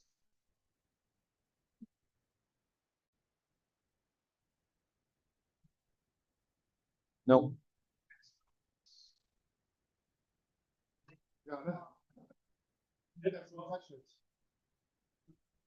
Should be. There we go. Yeah, there we go. So ALDC, I kind of briefly talked about that. This is an enzyme that you can have that you kind of breaks the pathway. You still are having hop creep happen, but it's just not making the diacetyl. ALDC doesn't get rid of it 100%, so you still can have some buttery flavor, but it's crazy expensive, and phosphoric acid is a lot less expensive, so that's why we like this direction we're going. At this point, we're not even adding ALDC at fermentation. We add a tiny, tiny bit when we dry hop with the acid, but we've reduced our ALDC by probably 90%. Saved us at our size, we're a 50,000 barrel brewery. It saved us like $70,000 or $60,000 in a year. It's a significant amount of money. The phosphoric acid maybe added 10 or 20,000, so we're still like $50,000 ahead. It's significant dollars. And one last thing, we have actually yeast in America that had their GMO yeast that has ALDC laced into the yeast. That's pretty crazy. It doesn't get rid of diacetyl completely, but it reduces it. Now we're stuck again. Oh, there it is. Okay. This was what I was quickly adding into the presentation last night when I was at Woodstock Brewery. So real quick, so this was research from a former employee of ours, actually Jessica Young. She got a master's in dry hop and now in hop creep, and now she's getting her PhD. So there's this thing called the diurnal cycle. It's basically the life cycle of a plant over 24 hours, the ebbs and flows that it goes through. And so hops are diurnal, and it basically means that they're active during the day. They perform different functions, mostly photosynthesis during the daylight hours. And then they have this kind of circadian rhythm that they run through that allows them to sense daylight. And that's why hops need 16 hours of sunlight to grow properly. So this is a lot of the research that she's been doing. So essentially, at night there could be more enzymes that are being broken down into starches and utilizing the daylight hours to change the makeup of the hops themselves. So really there's this potential for enzyme concentration of sugar and starch during different times of the day and night. There's probably an overlap that is being seen that, there's like a sweet spot, but it could explain why sometimes you dry hop with some hops that are supposedly from the same lot, and they act one way or the other. You get more hop creep, you get less. It could be because the hops are harvested at night or during the day, because they often pick. They do pick 24 hours a day in the Pacific Northwest. So this is like super early on in the research. Jessica's in the middle of doing this research where she last year picked hops every 4 hours over a 24-hour cycle to start trying to dive into this, and she'll keep doing that. It sounds way out there and it sounds like voodoo stuff, but the fact is that there may be something there. And Jason Peralt, the hop reader and hop grower, was the one that kind of turned us on to this, and she's really gone down a rabbit hole with it. So it's going to be interesting to see where this goes. So a few other considerations before I finish up. At the end of the day, we're just dry hopping with more hops. And so that's probably a part of what's causing hop creep. Don't forget that 0.1 degree Plato increase. You are going to get a little more sugar there. There is FAN in hops. That's been officially, we know that official 100%. Farming practices are definitely probably affecting this. I won't go through the next 3 slides in depth, but real quick on this one. This was a research that Tom did at OSU with some of his students on Simcoe mosaic and strata. And in cases where they had a higher fungicide application, there was less hop creep and enzymatic reaction in those hops, because basically they were nuking the enzymes through fungicide application. So again, if you grab the slide deck from Lucy or myself,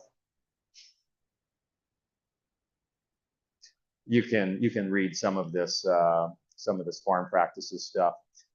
Lastly, I just want to acknowledge Natalie, that she lets me basically do all this research and play in the pilot brewery, and she ends up taking on a lot of the other, more difficult and not so sexy jobs. Val Peacock, Dr. Val Peacock, who used to work for Anheuser-Busch, he's retired now, but kind of sent us down the road to research seeds. Tom Nielsen, Tom Shellhammer, Jessica, who I mentioned, our entire lab team, Hop Quality Group, and how can you not thank Brown and Morris from 1893 for getting us all going on this hop creep thing, or the freshening power of hops. I have 5 minutes for questions.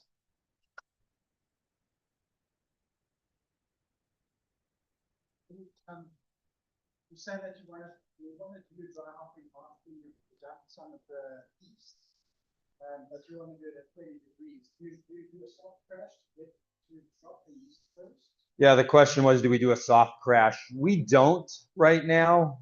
We've experimented with it, and it's not something we're opposed to. It is a good way to drop yeast out, but no, it's not something we do now ourselves. Our yeast does flock plenty fine, and that's more just from adding the right amount of calcium. But it's a good practice you can do if you're fermenting at 20°C.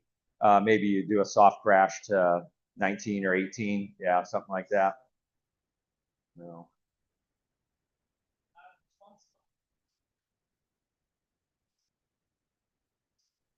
Yeah, so the question was, once the hop creep is cleared, once our labs cleared it, how many days do we let it go? If we see it clear, because we're using a GC and we have a number, we crash it that day. If I was in, most of your shoes, where you're a small brewery, you don't, and I do this a lot in the pilot brewery, even though I have a GC number. I would let it go 24 hours, and like 2 days in a row of the same number within reason. That would be how I would do it.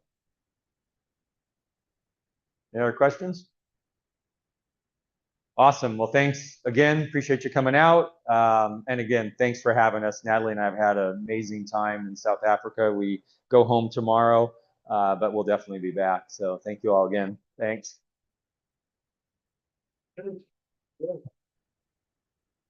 Common masterclass. Yeah. Control. You can't manage what you don't understand. Thank you very much. Thank you, sir. Yep. That's really, just before Nick kicks off, we've got a banner getting elected. Elect in the banner wall, and check it outside. You know what's happening. We're about to have Nick, but we're going to collect the banner wall first.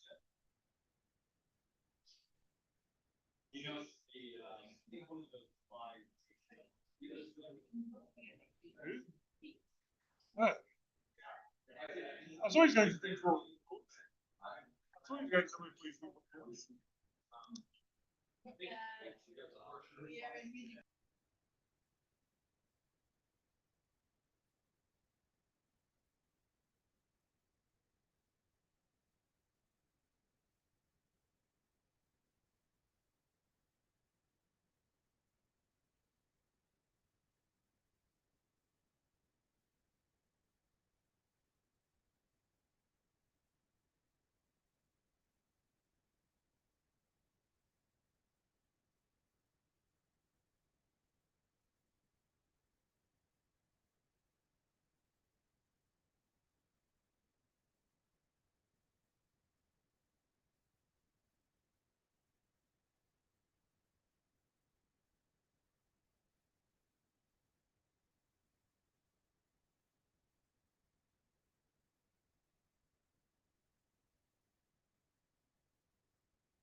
information about stuff includes delicious beers from the best brewer in Africa, according to his 2 prizes.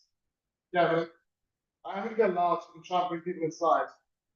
Ladies and gentlemen, for this huge audience, our final speaker of the day, someone who's helped shape South African beer with creativity and courage, and he's not even a born and bred South African. He's done what we're supposed to be doing.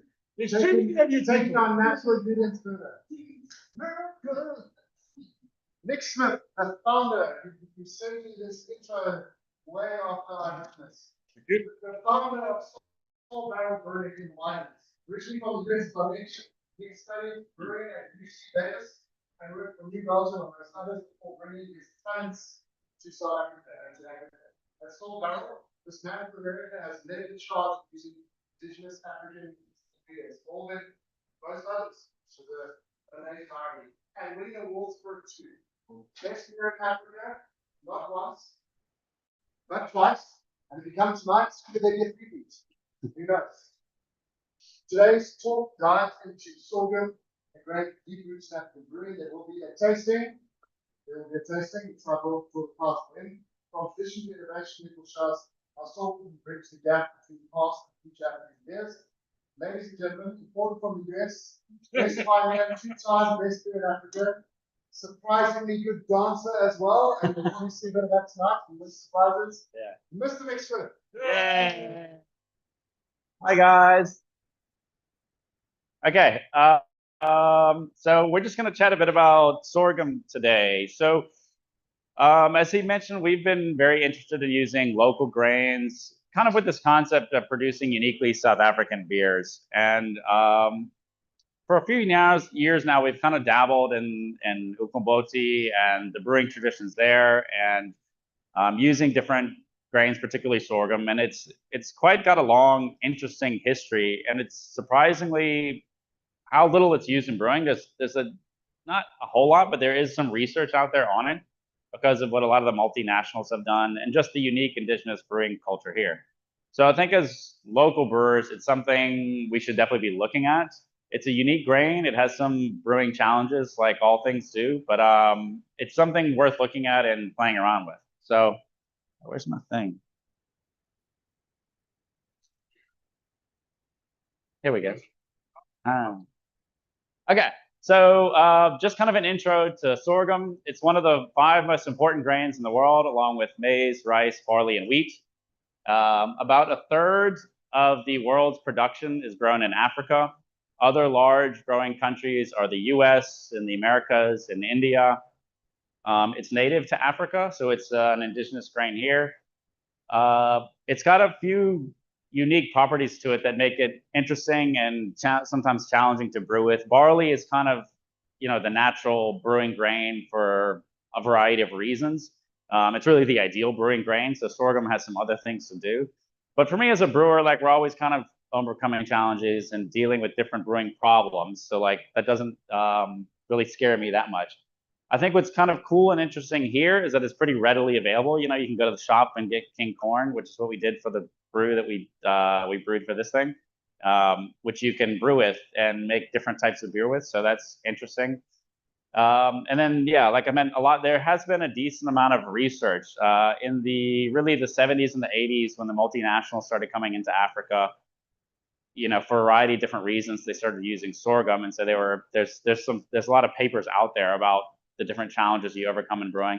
And then different anthropologists and microbiologists have also researched traditional beer and like what are the different microbes and what are the enzymatic activities happening in them.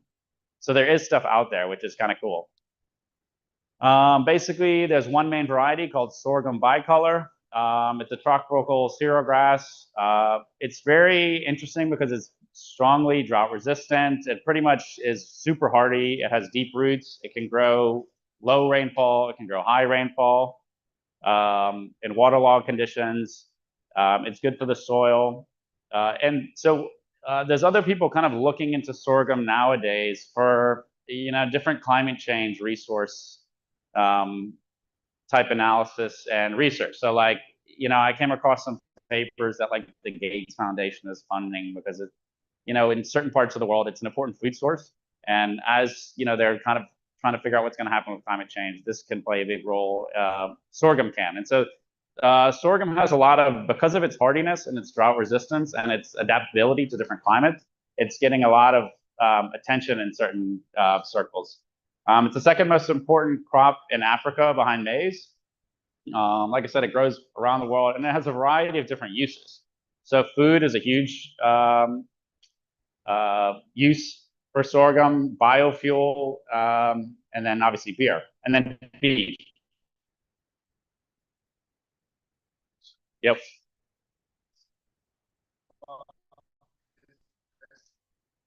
Oh yeah. So we've got two. So this is one, and then we've got two beers on tap at the stand that we all stands. Yeah. Two different beers sold on stand for the pitches. Yeah. So we have two beers on tap, so they can just fill one each. Yeah.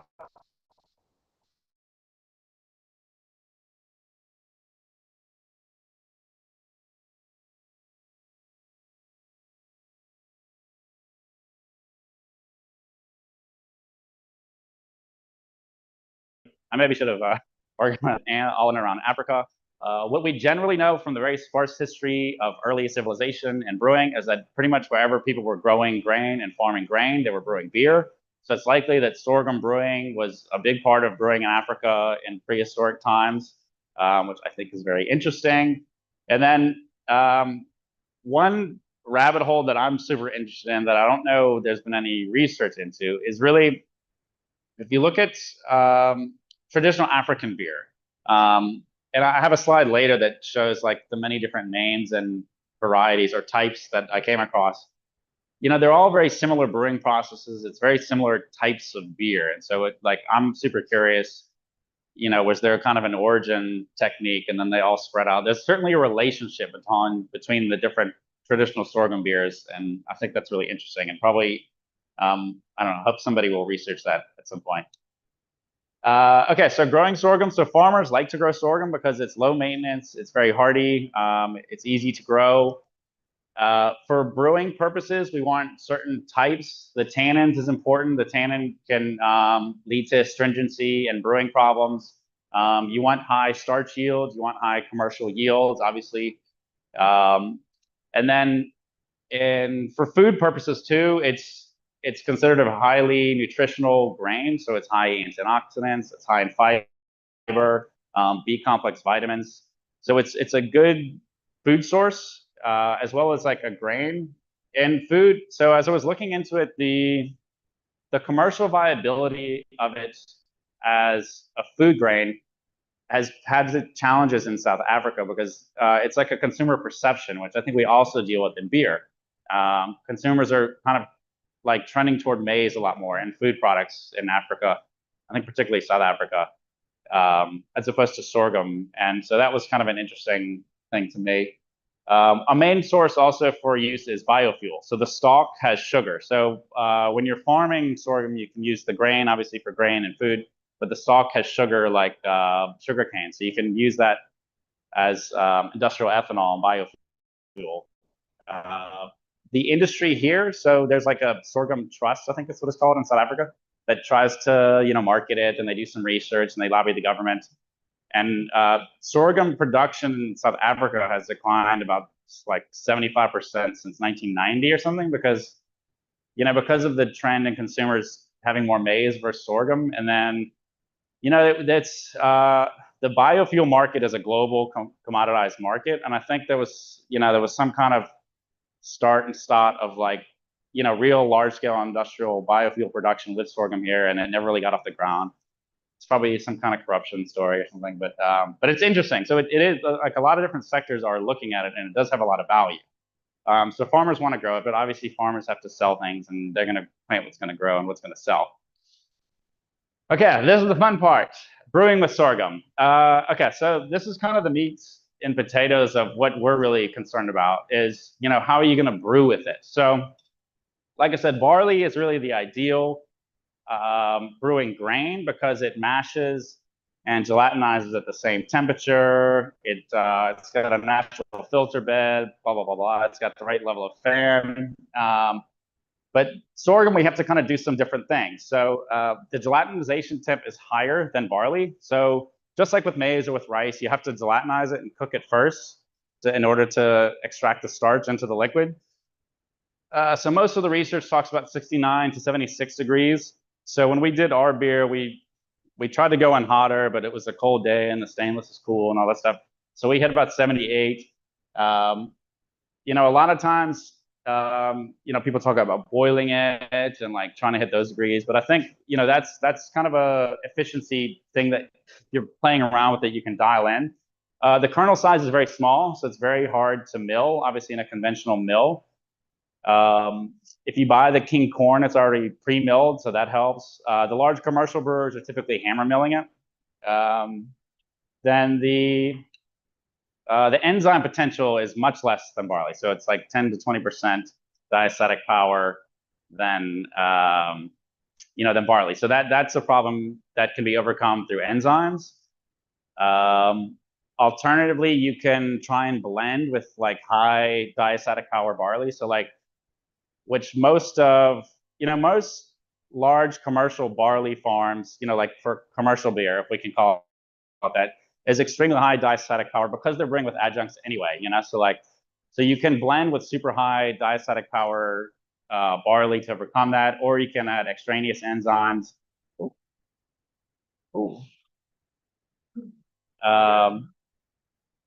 Yeah, so that's just something to keep in mind. So the beer that we brewed, we used we call it a wind malt that we make. So we basically steep it and germinate it in the brewery, and then we dry it in the sun. So obviously like kilns, it's going to have like super high diacetic power. Then the soluble protein is a problem too. So you're going to have less FAN that obviously the yeast needs to ferment. And then the soluble protein is what contributes a lot to head retention. So that's another thing, like, yeah, you're gonna have to work to overcome. But you'll see with the beer, we did this one. So you can, they would have poured it just now, but like we did some things that I think led to really good head retention on it. Then it has less buffering capacity and calcium than barley. So you do need to add calcium typically, which we kind of all are doing most of the time anyway. So the pH will drop. So like when the beer that we brewed, we didn't add any acid malt or lactic acid or anything. The mash pH was like 5.4, so it does drop. And then, you know, probably one of the main things to keep in mind is the flavor. Like, and that's really, as brewers, especially craft brewers, you know, we're really thinking about, okay, what can we do with this flavor? Because it does have kind of an earthiness, a little bit of a funkiness, which actually comes from like the oxidation or like there's oils like on the grain that start to break down. So that's interesting where that comes from. Okay, so I've kind of, in my mind, when we're like preparing this thing, there's really three general broad categories of sorghum beer. So you have basically, we can just call it clear or commercial beer that's brewed with sorghum. So this is basically, you know, the large multinationals have entered XYZ African country. You know, barley imports have been banned, which happened in Nigeria in 1989. And so really have to like try and use whatever grain is available in the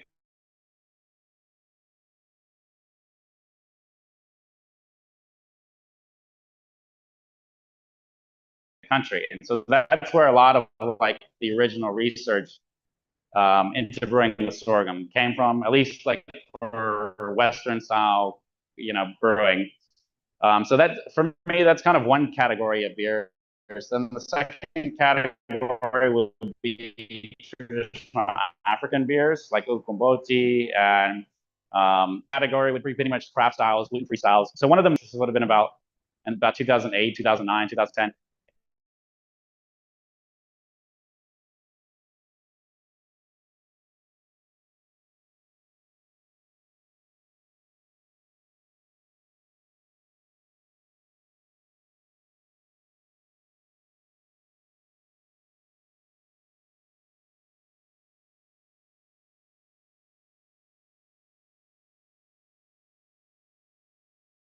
into brewing with sorghum was around gluten-free. So this is when gluten-free beer started to come up. And sorghum is naturally gluten-free. So that has generated a lot of interest in the grain as well.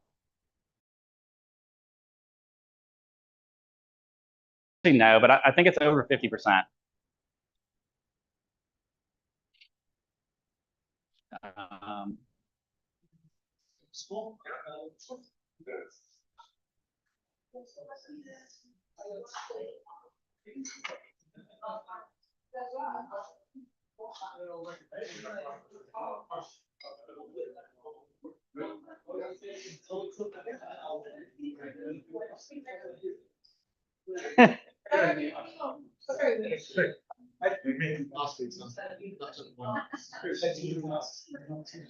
Okay, so then the other, I think, really fascinating category of sorghum beers is obviously traditional African beer. So most of you guys maybe or probably are familiar with the basic process of this, but I'll just run through it quickly. A lot of these different cultures, it's a very similar process in a general scheme. Some steps, you're adding steps, deleting steps, blending in different ratios.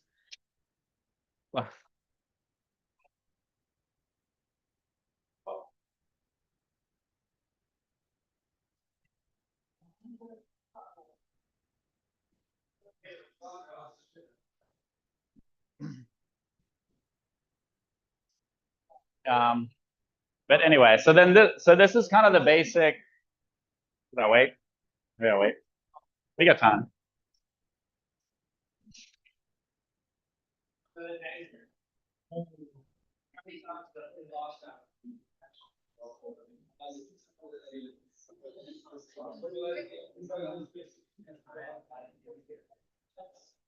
Okay, so traditional beer basically starts with obviously the malting of the sorghum. A lot of the commercial breweries, when I was researching this, they're not actually malting the sorghum. It's a bit of a waste because you're gonna hammer mill it, you're gonna mash filter it, you're gonna add enzymes. What's the point of malting it? You're wasting time, resource, and then it can. I'd say it's like half and half as far as the people I talk to have. I think a lot of what SAB is doing is not malting it. I think this is from malted. But obviously, traditionally, especially if you're just going to use sorghum, you do need the enzymes from malting. So you would malt it, dry in the sun. There's a crushing, which is going to be by hand with a rock or stone anyway. And then you kind of have this sour mash step. So you mix it in, let it acidify overnight, which would be a way of stabilizing the flavor and lowering the pH. Boiling the mash, which is then going to gelatinize the starch.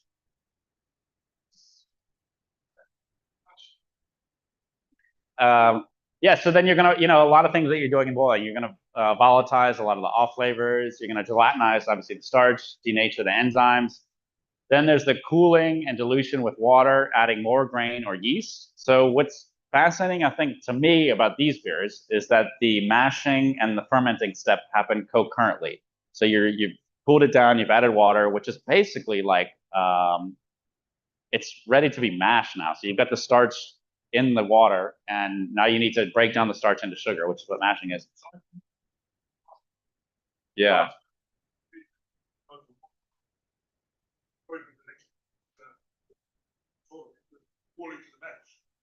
Yeah, I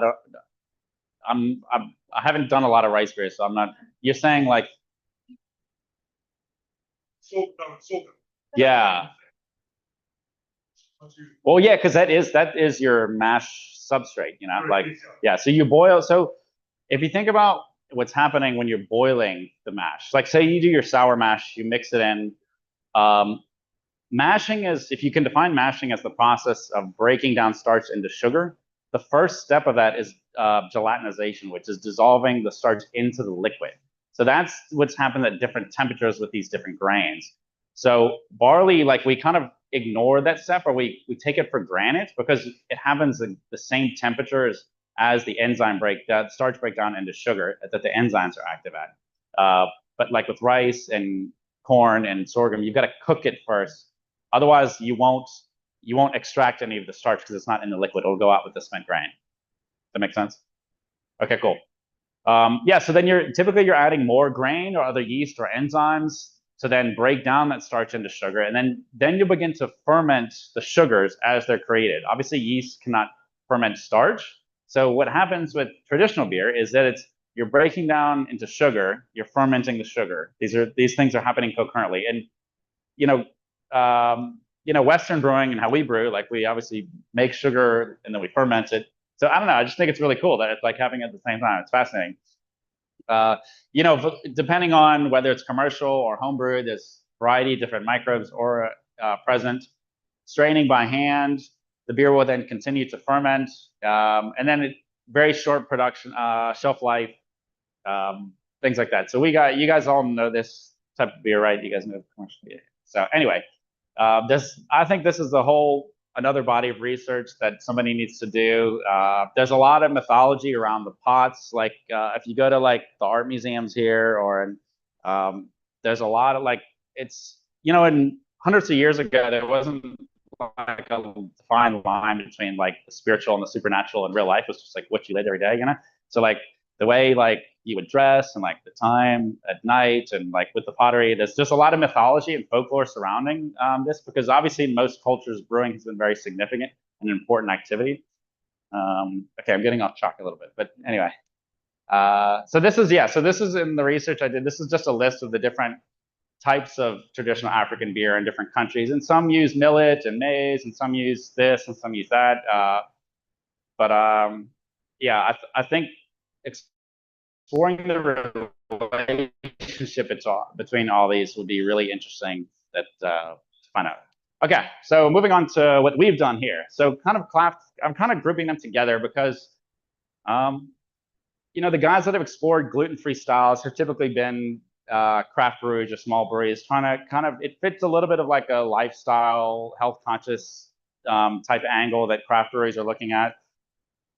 I think it was in 2009, this beer came out, which in the US was the first nationwide distributed gluten-free beer, which is an Anheuser-Busch product. I remember it actually when it came out because our brewing professor was celiac. He had celiac disease, so he would drink it.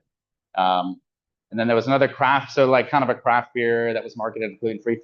Then they came out with the enzyme, and I don't remember what the name of it is, but that breaks down the gluten in the beer. So they kind of made brewing with sorghum obsolete or irrelevant or a little unnecessary for this process. I think there's still a couple breweries that use sorghum or buckwheat or other grains because the enzyme, I think, can get you below about 20 parts per million. And there's a debate on gluten reduced versus gluten free, depending on your sensitivity. So there is some value in that sphere for sorghum, but there are other grains too. And then here in South Africa, like we brew a beer with a piwe that's is basically ukoboti, and then we age it in a wine barrel with wild fermented beer, and then so that beer then continues to obviously dry itself out, ferment out in the barrel. And then she's got a sorghum pilsner. One of the beers that we can taste now is this was a 30% sorghum barley wine. We call it a sorghum wine naturally. Okay, cool. Can I get a second hand? The what? Yeah. So this beer, yeah, it's like 14. This beer is like 14% too. So this beer that Apiwe does and this beer that we're doing now, it takes the approach of using like, so this was 30%. It wasn't a ton. It wasn't an exaggerated amount because we're still like dabbling our toe into it. So you're getting flavors that you would normally associate with the style. So this had a decent amount of caramel malt. It spent 2 years in a bourbon barrel. So you're going to get a lot of those bourbon type flavors that come from other things besides the sorghum. But I think the sorghum can add complexity to it. Just like, you know, like if you guys have ever had wheat wine, or you're not tasting that much of the base malt, but it's part of the overall flavor. And so as craft brewers, that's typically what we're doing. We're kind of exploring lots of different flavors, and then base malt is used for a variety of different ways to complement or enhance that. And I think that's a way that we can think about sorghum. It's a base malt, really. I don't know which brewery it is, but I want to say the guys in Ghana, they've done some roasting of their own sorghum, which I think is interesting. So there's a lot of things to play around with on that. Yeah. Say it again. Oh, it's the Old Cellar sorghum. So this is a barley wine beer that we brewed. We brewed like a sorghum version of it. Yeah. Thanks.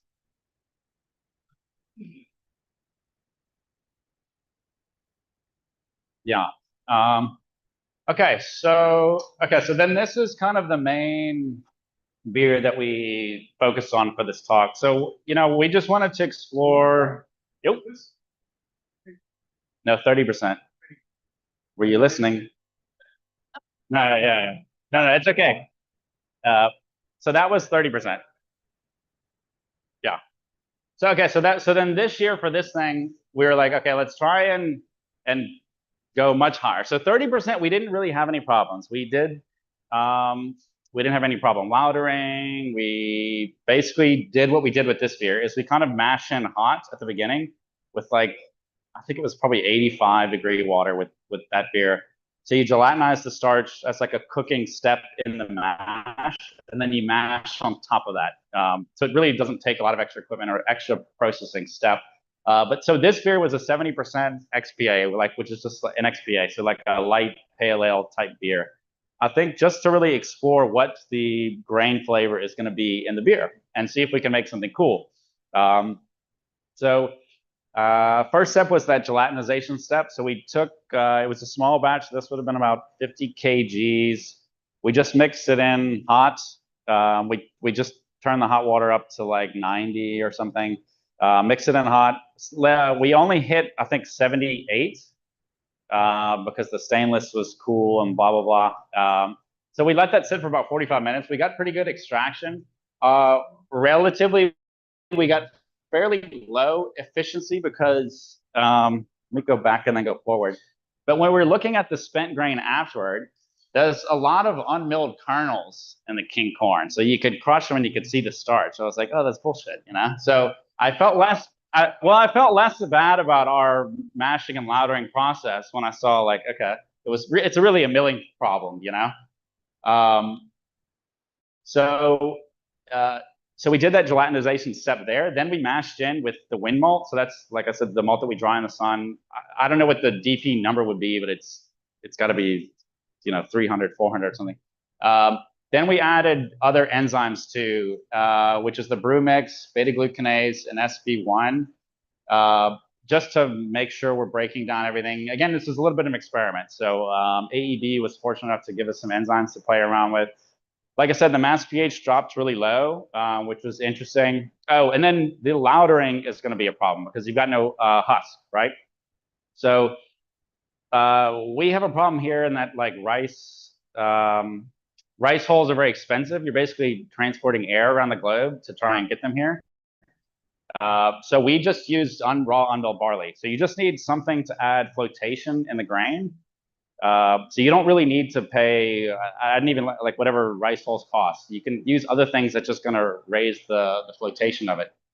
We only got stuck once, which is kind of cool. We had to babysit it a bit, but it wasn't that bad, It was fairly hazy, but like you would have like a high wheat or high oat type beer.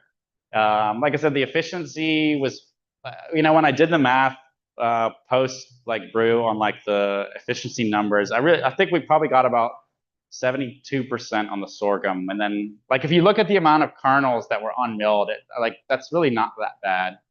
But the trick is on how do you overcome that in later brews. You basically have to hammer mill it, I think. We did it just a 2-hour boil. So this was a really like base, like clean malt bill. So it was 70% king corn, whatever percent of the wind malt. And then it was about 2 kgs. So this was about 60 kgs total. So 2 kgs of light Munich, just because I was paranoid, or you want some kind of malt flavor, like because the sorghum malt is kiln very low temp. Our malt is obviously no kiln temp. So I was like, we're gonna need a little bit of like malt flavor, so we just add a little bit of Munich to it, and then we boiled for 2 hours, which was a strong boil, just to kind of, I think, try and maybe neutralize the flavor a bit and pick up a little color. then we wanted to go really high in late hopback additions because to add a lot of polyphenol matter which will help with foam stability. So we loaded up the hopback with low alpha Southern Aroma. And then, so then great fermentation. We added the nutrients too for the fan, but we had a really like banging fermentation. It was really clean. Then we added, we dry hopped with Southern Star and Southern Passion, and then we added 5 IBUs or BUs of the Tetra extract because that's super foam stable. Just because, you know, we're trying to overcome these different things. So like a lot of your work that's different is happening in mashing. So you have the enzymes, you've got the runoff that you got to deal with. And then kind of at the end, it's really about nutrients for the yeast and then foam stability. So so this was kind of how we dealt with it is we also did a bit of a protein rest step with like our malts, which try to add as much soluble protein as we can. So we're trying to add soluble protein there. We're trying to add a lot of polyphenol matter. We're adding more polyphenols in the dry hop and then the Tetra. So, but the foam turned out really great. So we can actually taste that one now, actually, yeah. So that was really cool. I've actually been super stoked with the beer. Like it's interesting. So this was the Lauder. You can see kind of like you would have like a hazy IPA. It wasn't that bad. This was pre-dry hop. So I was really worried about the foam because when you could see it boiling, you could kind of, you know, when you see the boil, it's obviously you're getting a lot of foam buildup, and I could see it dissipating quicker, and I was a little paranoid about it. But we had great foam, pre-dry hop.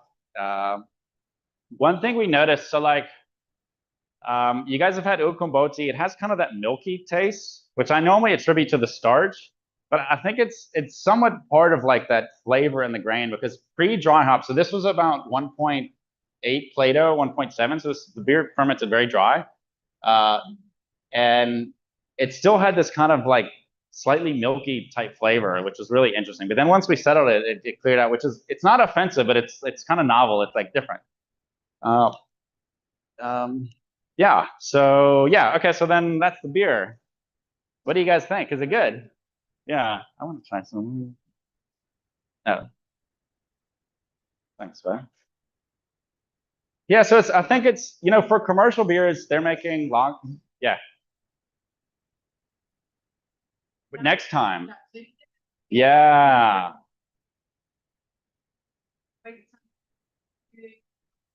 So we had kind of a weird thing, which I think Jesse alluded to, with the mashing temps. So we have like a water jacket in our thing. So we've got you guys have been over, it's like at the top, we've got a hot water tank. The water tends to stratify. We obviously let it heat up overnight and then we recirculate it, but it's like a cold night this time of year. So then I think we set it at 93 or 94, and then it dropped to 85 once we started recirculating. We're trying to heat it back up. We're trying to heat up the jacket because we're worried about that gelatinization temp, you know? So then the stainless dropped it to about 78, that gelatinization step. And then we were like trying to do a protein rest. Sorry, I forgot to mention that. So we did do a full step mash. The whole mash it took like 3 hours, this whole thing. So that took a long time. So we obviously try and streamline that process. I still think I believe in the protein rest for this kind of beer, just because to try and get as much soluble protein as you can into the beer. I think we would just dial in that hot gelatinization step. We maybe would do like a protein. We did it separate. Like we've got this old homebrew thing, you know, these 2 50-liter kegs that we kind of did. So I would probably still do that the same, because then we couldn't cool down the hot gelatinization thing down to 40. You know what I mean? Like, so it's just kind of managing that. So if you're trying to step mash, which starts at 40 or 38, and then you're also trying to gelatinize at 80, I mean, that's where you would really want a cereal cookers, you know. So if you could do it separate, I think that's what I would do actually. I would cereal cook it and separate and then add it later. So it was kind of a long answer, but to answer your question. Say that again? Yeah, no. That would take like 3 days, yeah. Yeah. So, but other than that, no, I think that was the only real major thing, you know. Yeah. Okay, cool. So yeah, so that's our little story on our research project. I think for us, we kind of had like, what are we most interested in? I think, like I was saying, what's the relationship between traditional African beer cultures and how do they, what's like the origin? You know, that there must be some kind of like evolutionary branch that this came off of. But, you know, I'm not an anthropologist, so like but I hope somebody will research that. And then I think as brewers, we should be looking at what are the styles that work well with these things. So the reason we brewed kind of a clean, hoppy beer, which is probably most of what we're brewing as craft brewers, is to see what the grain flavor does in these settings. So I'm just saying, this is very, very. Mm-hmm. Yeah.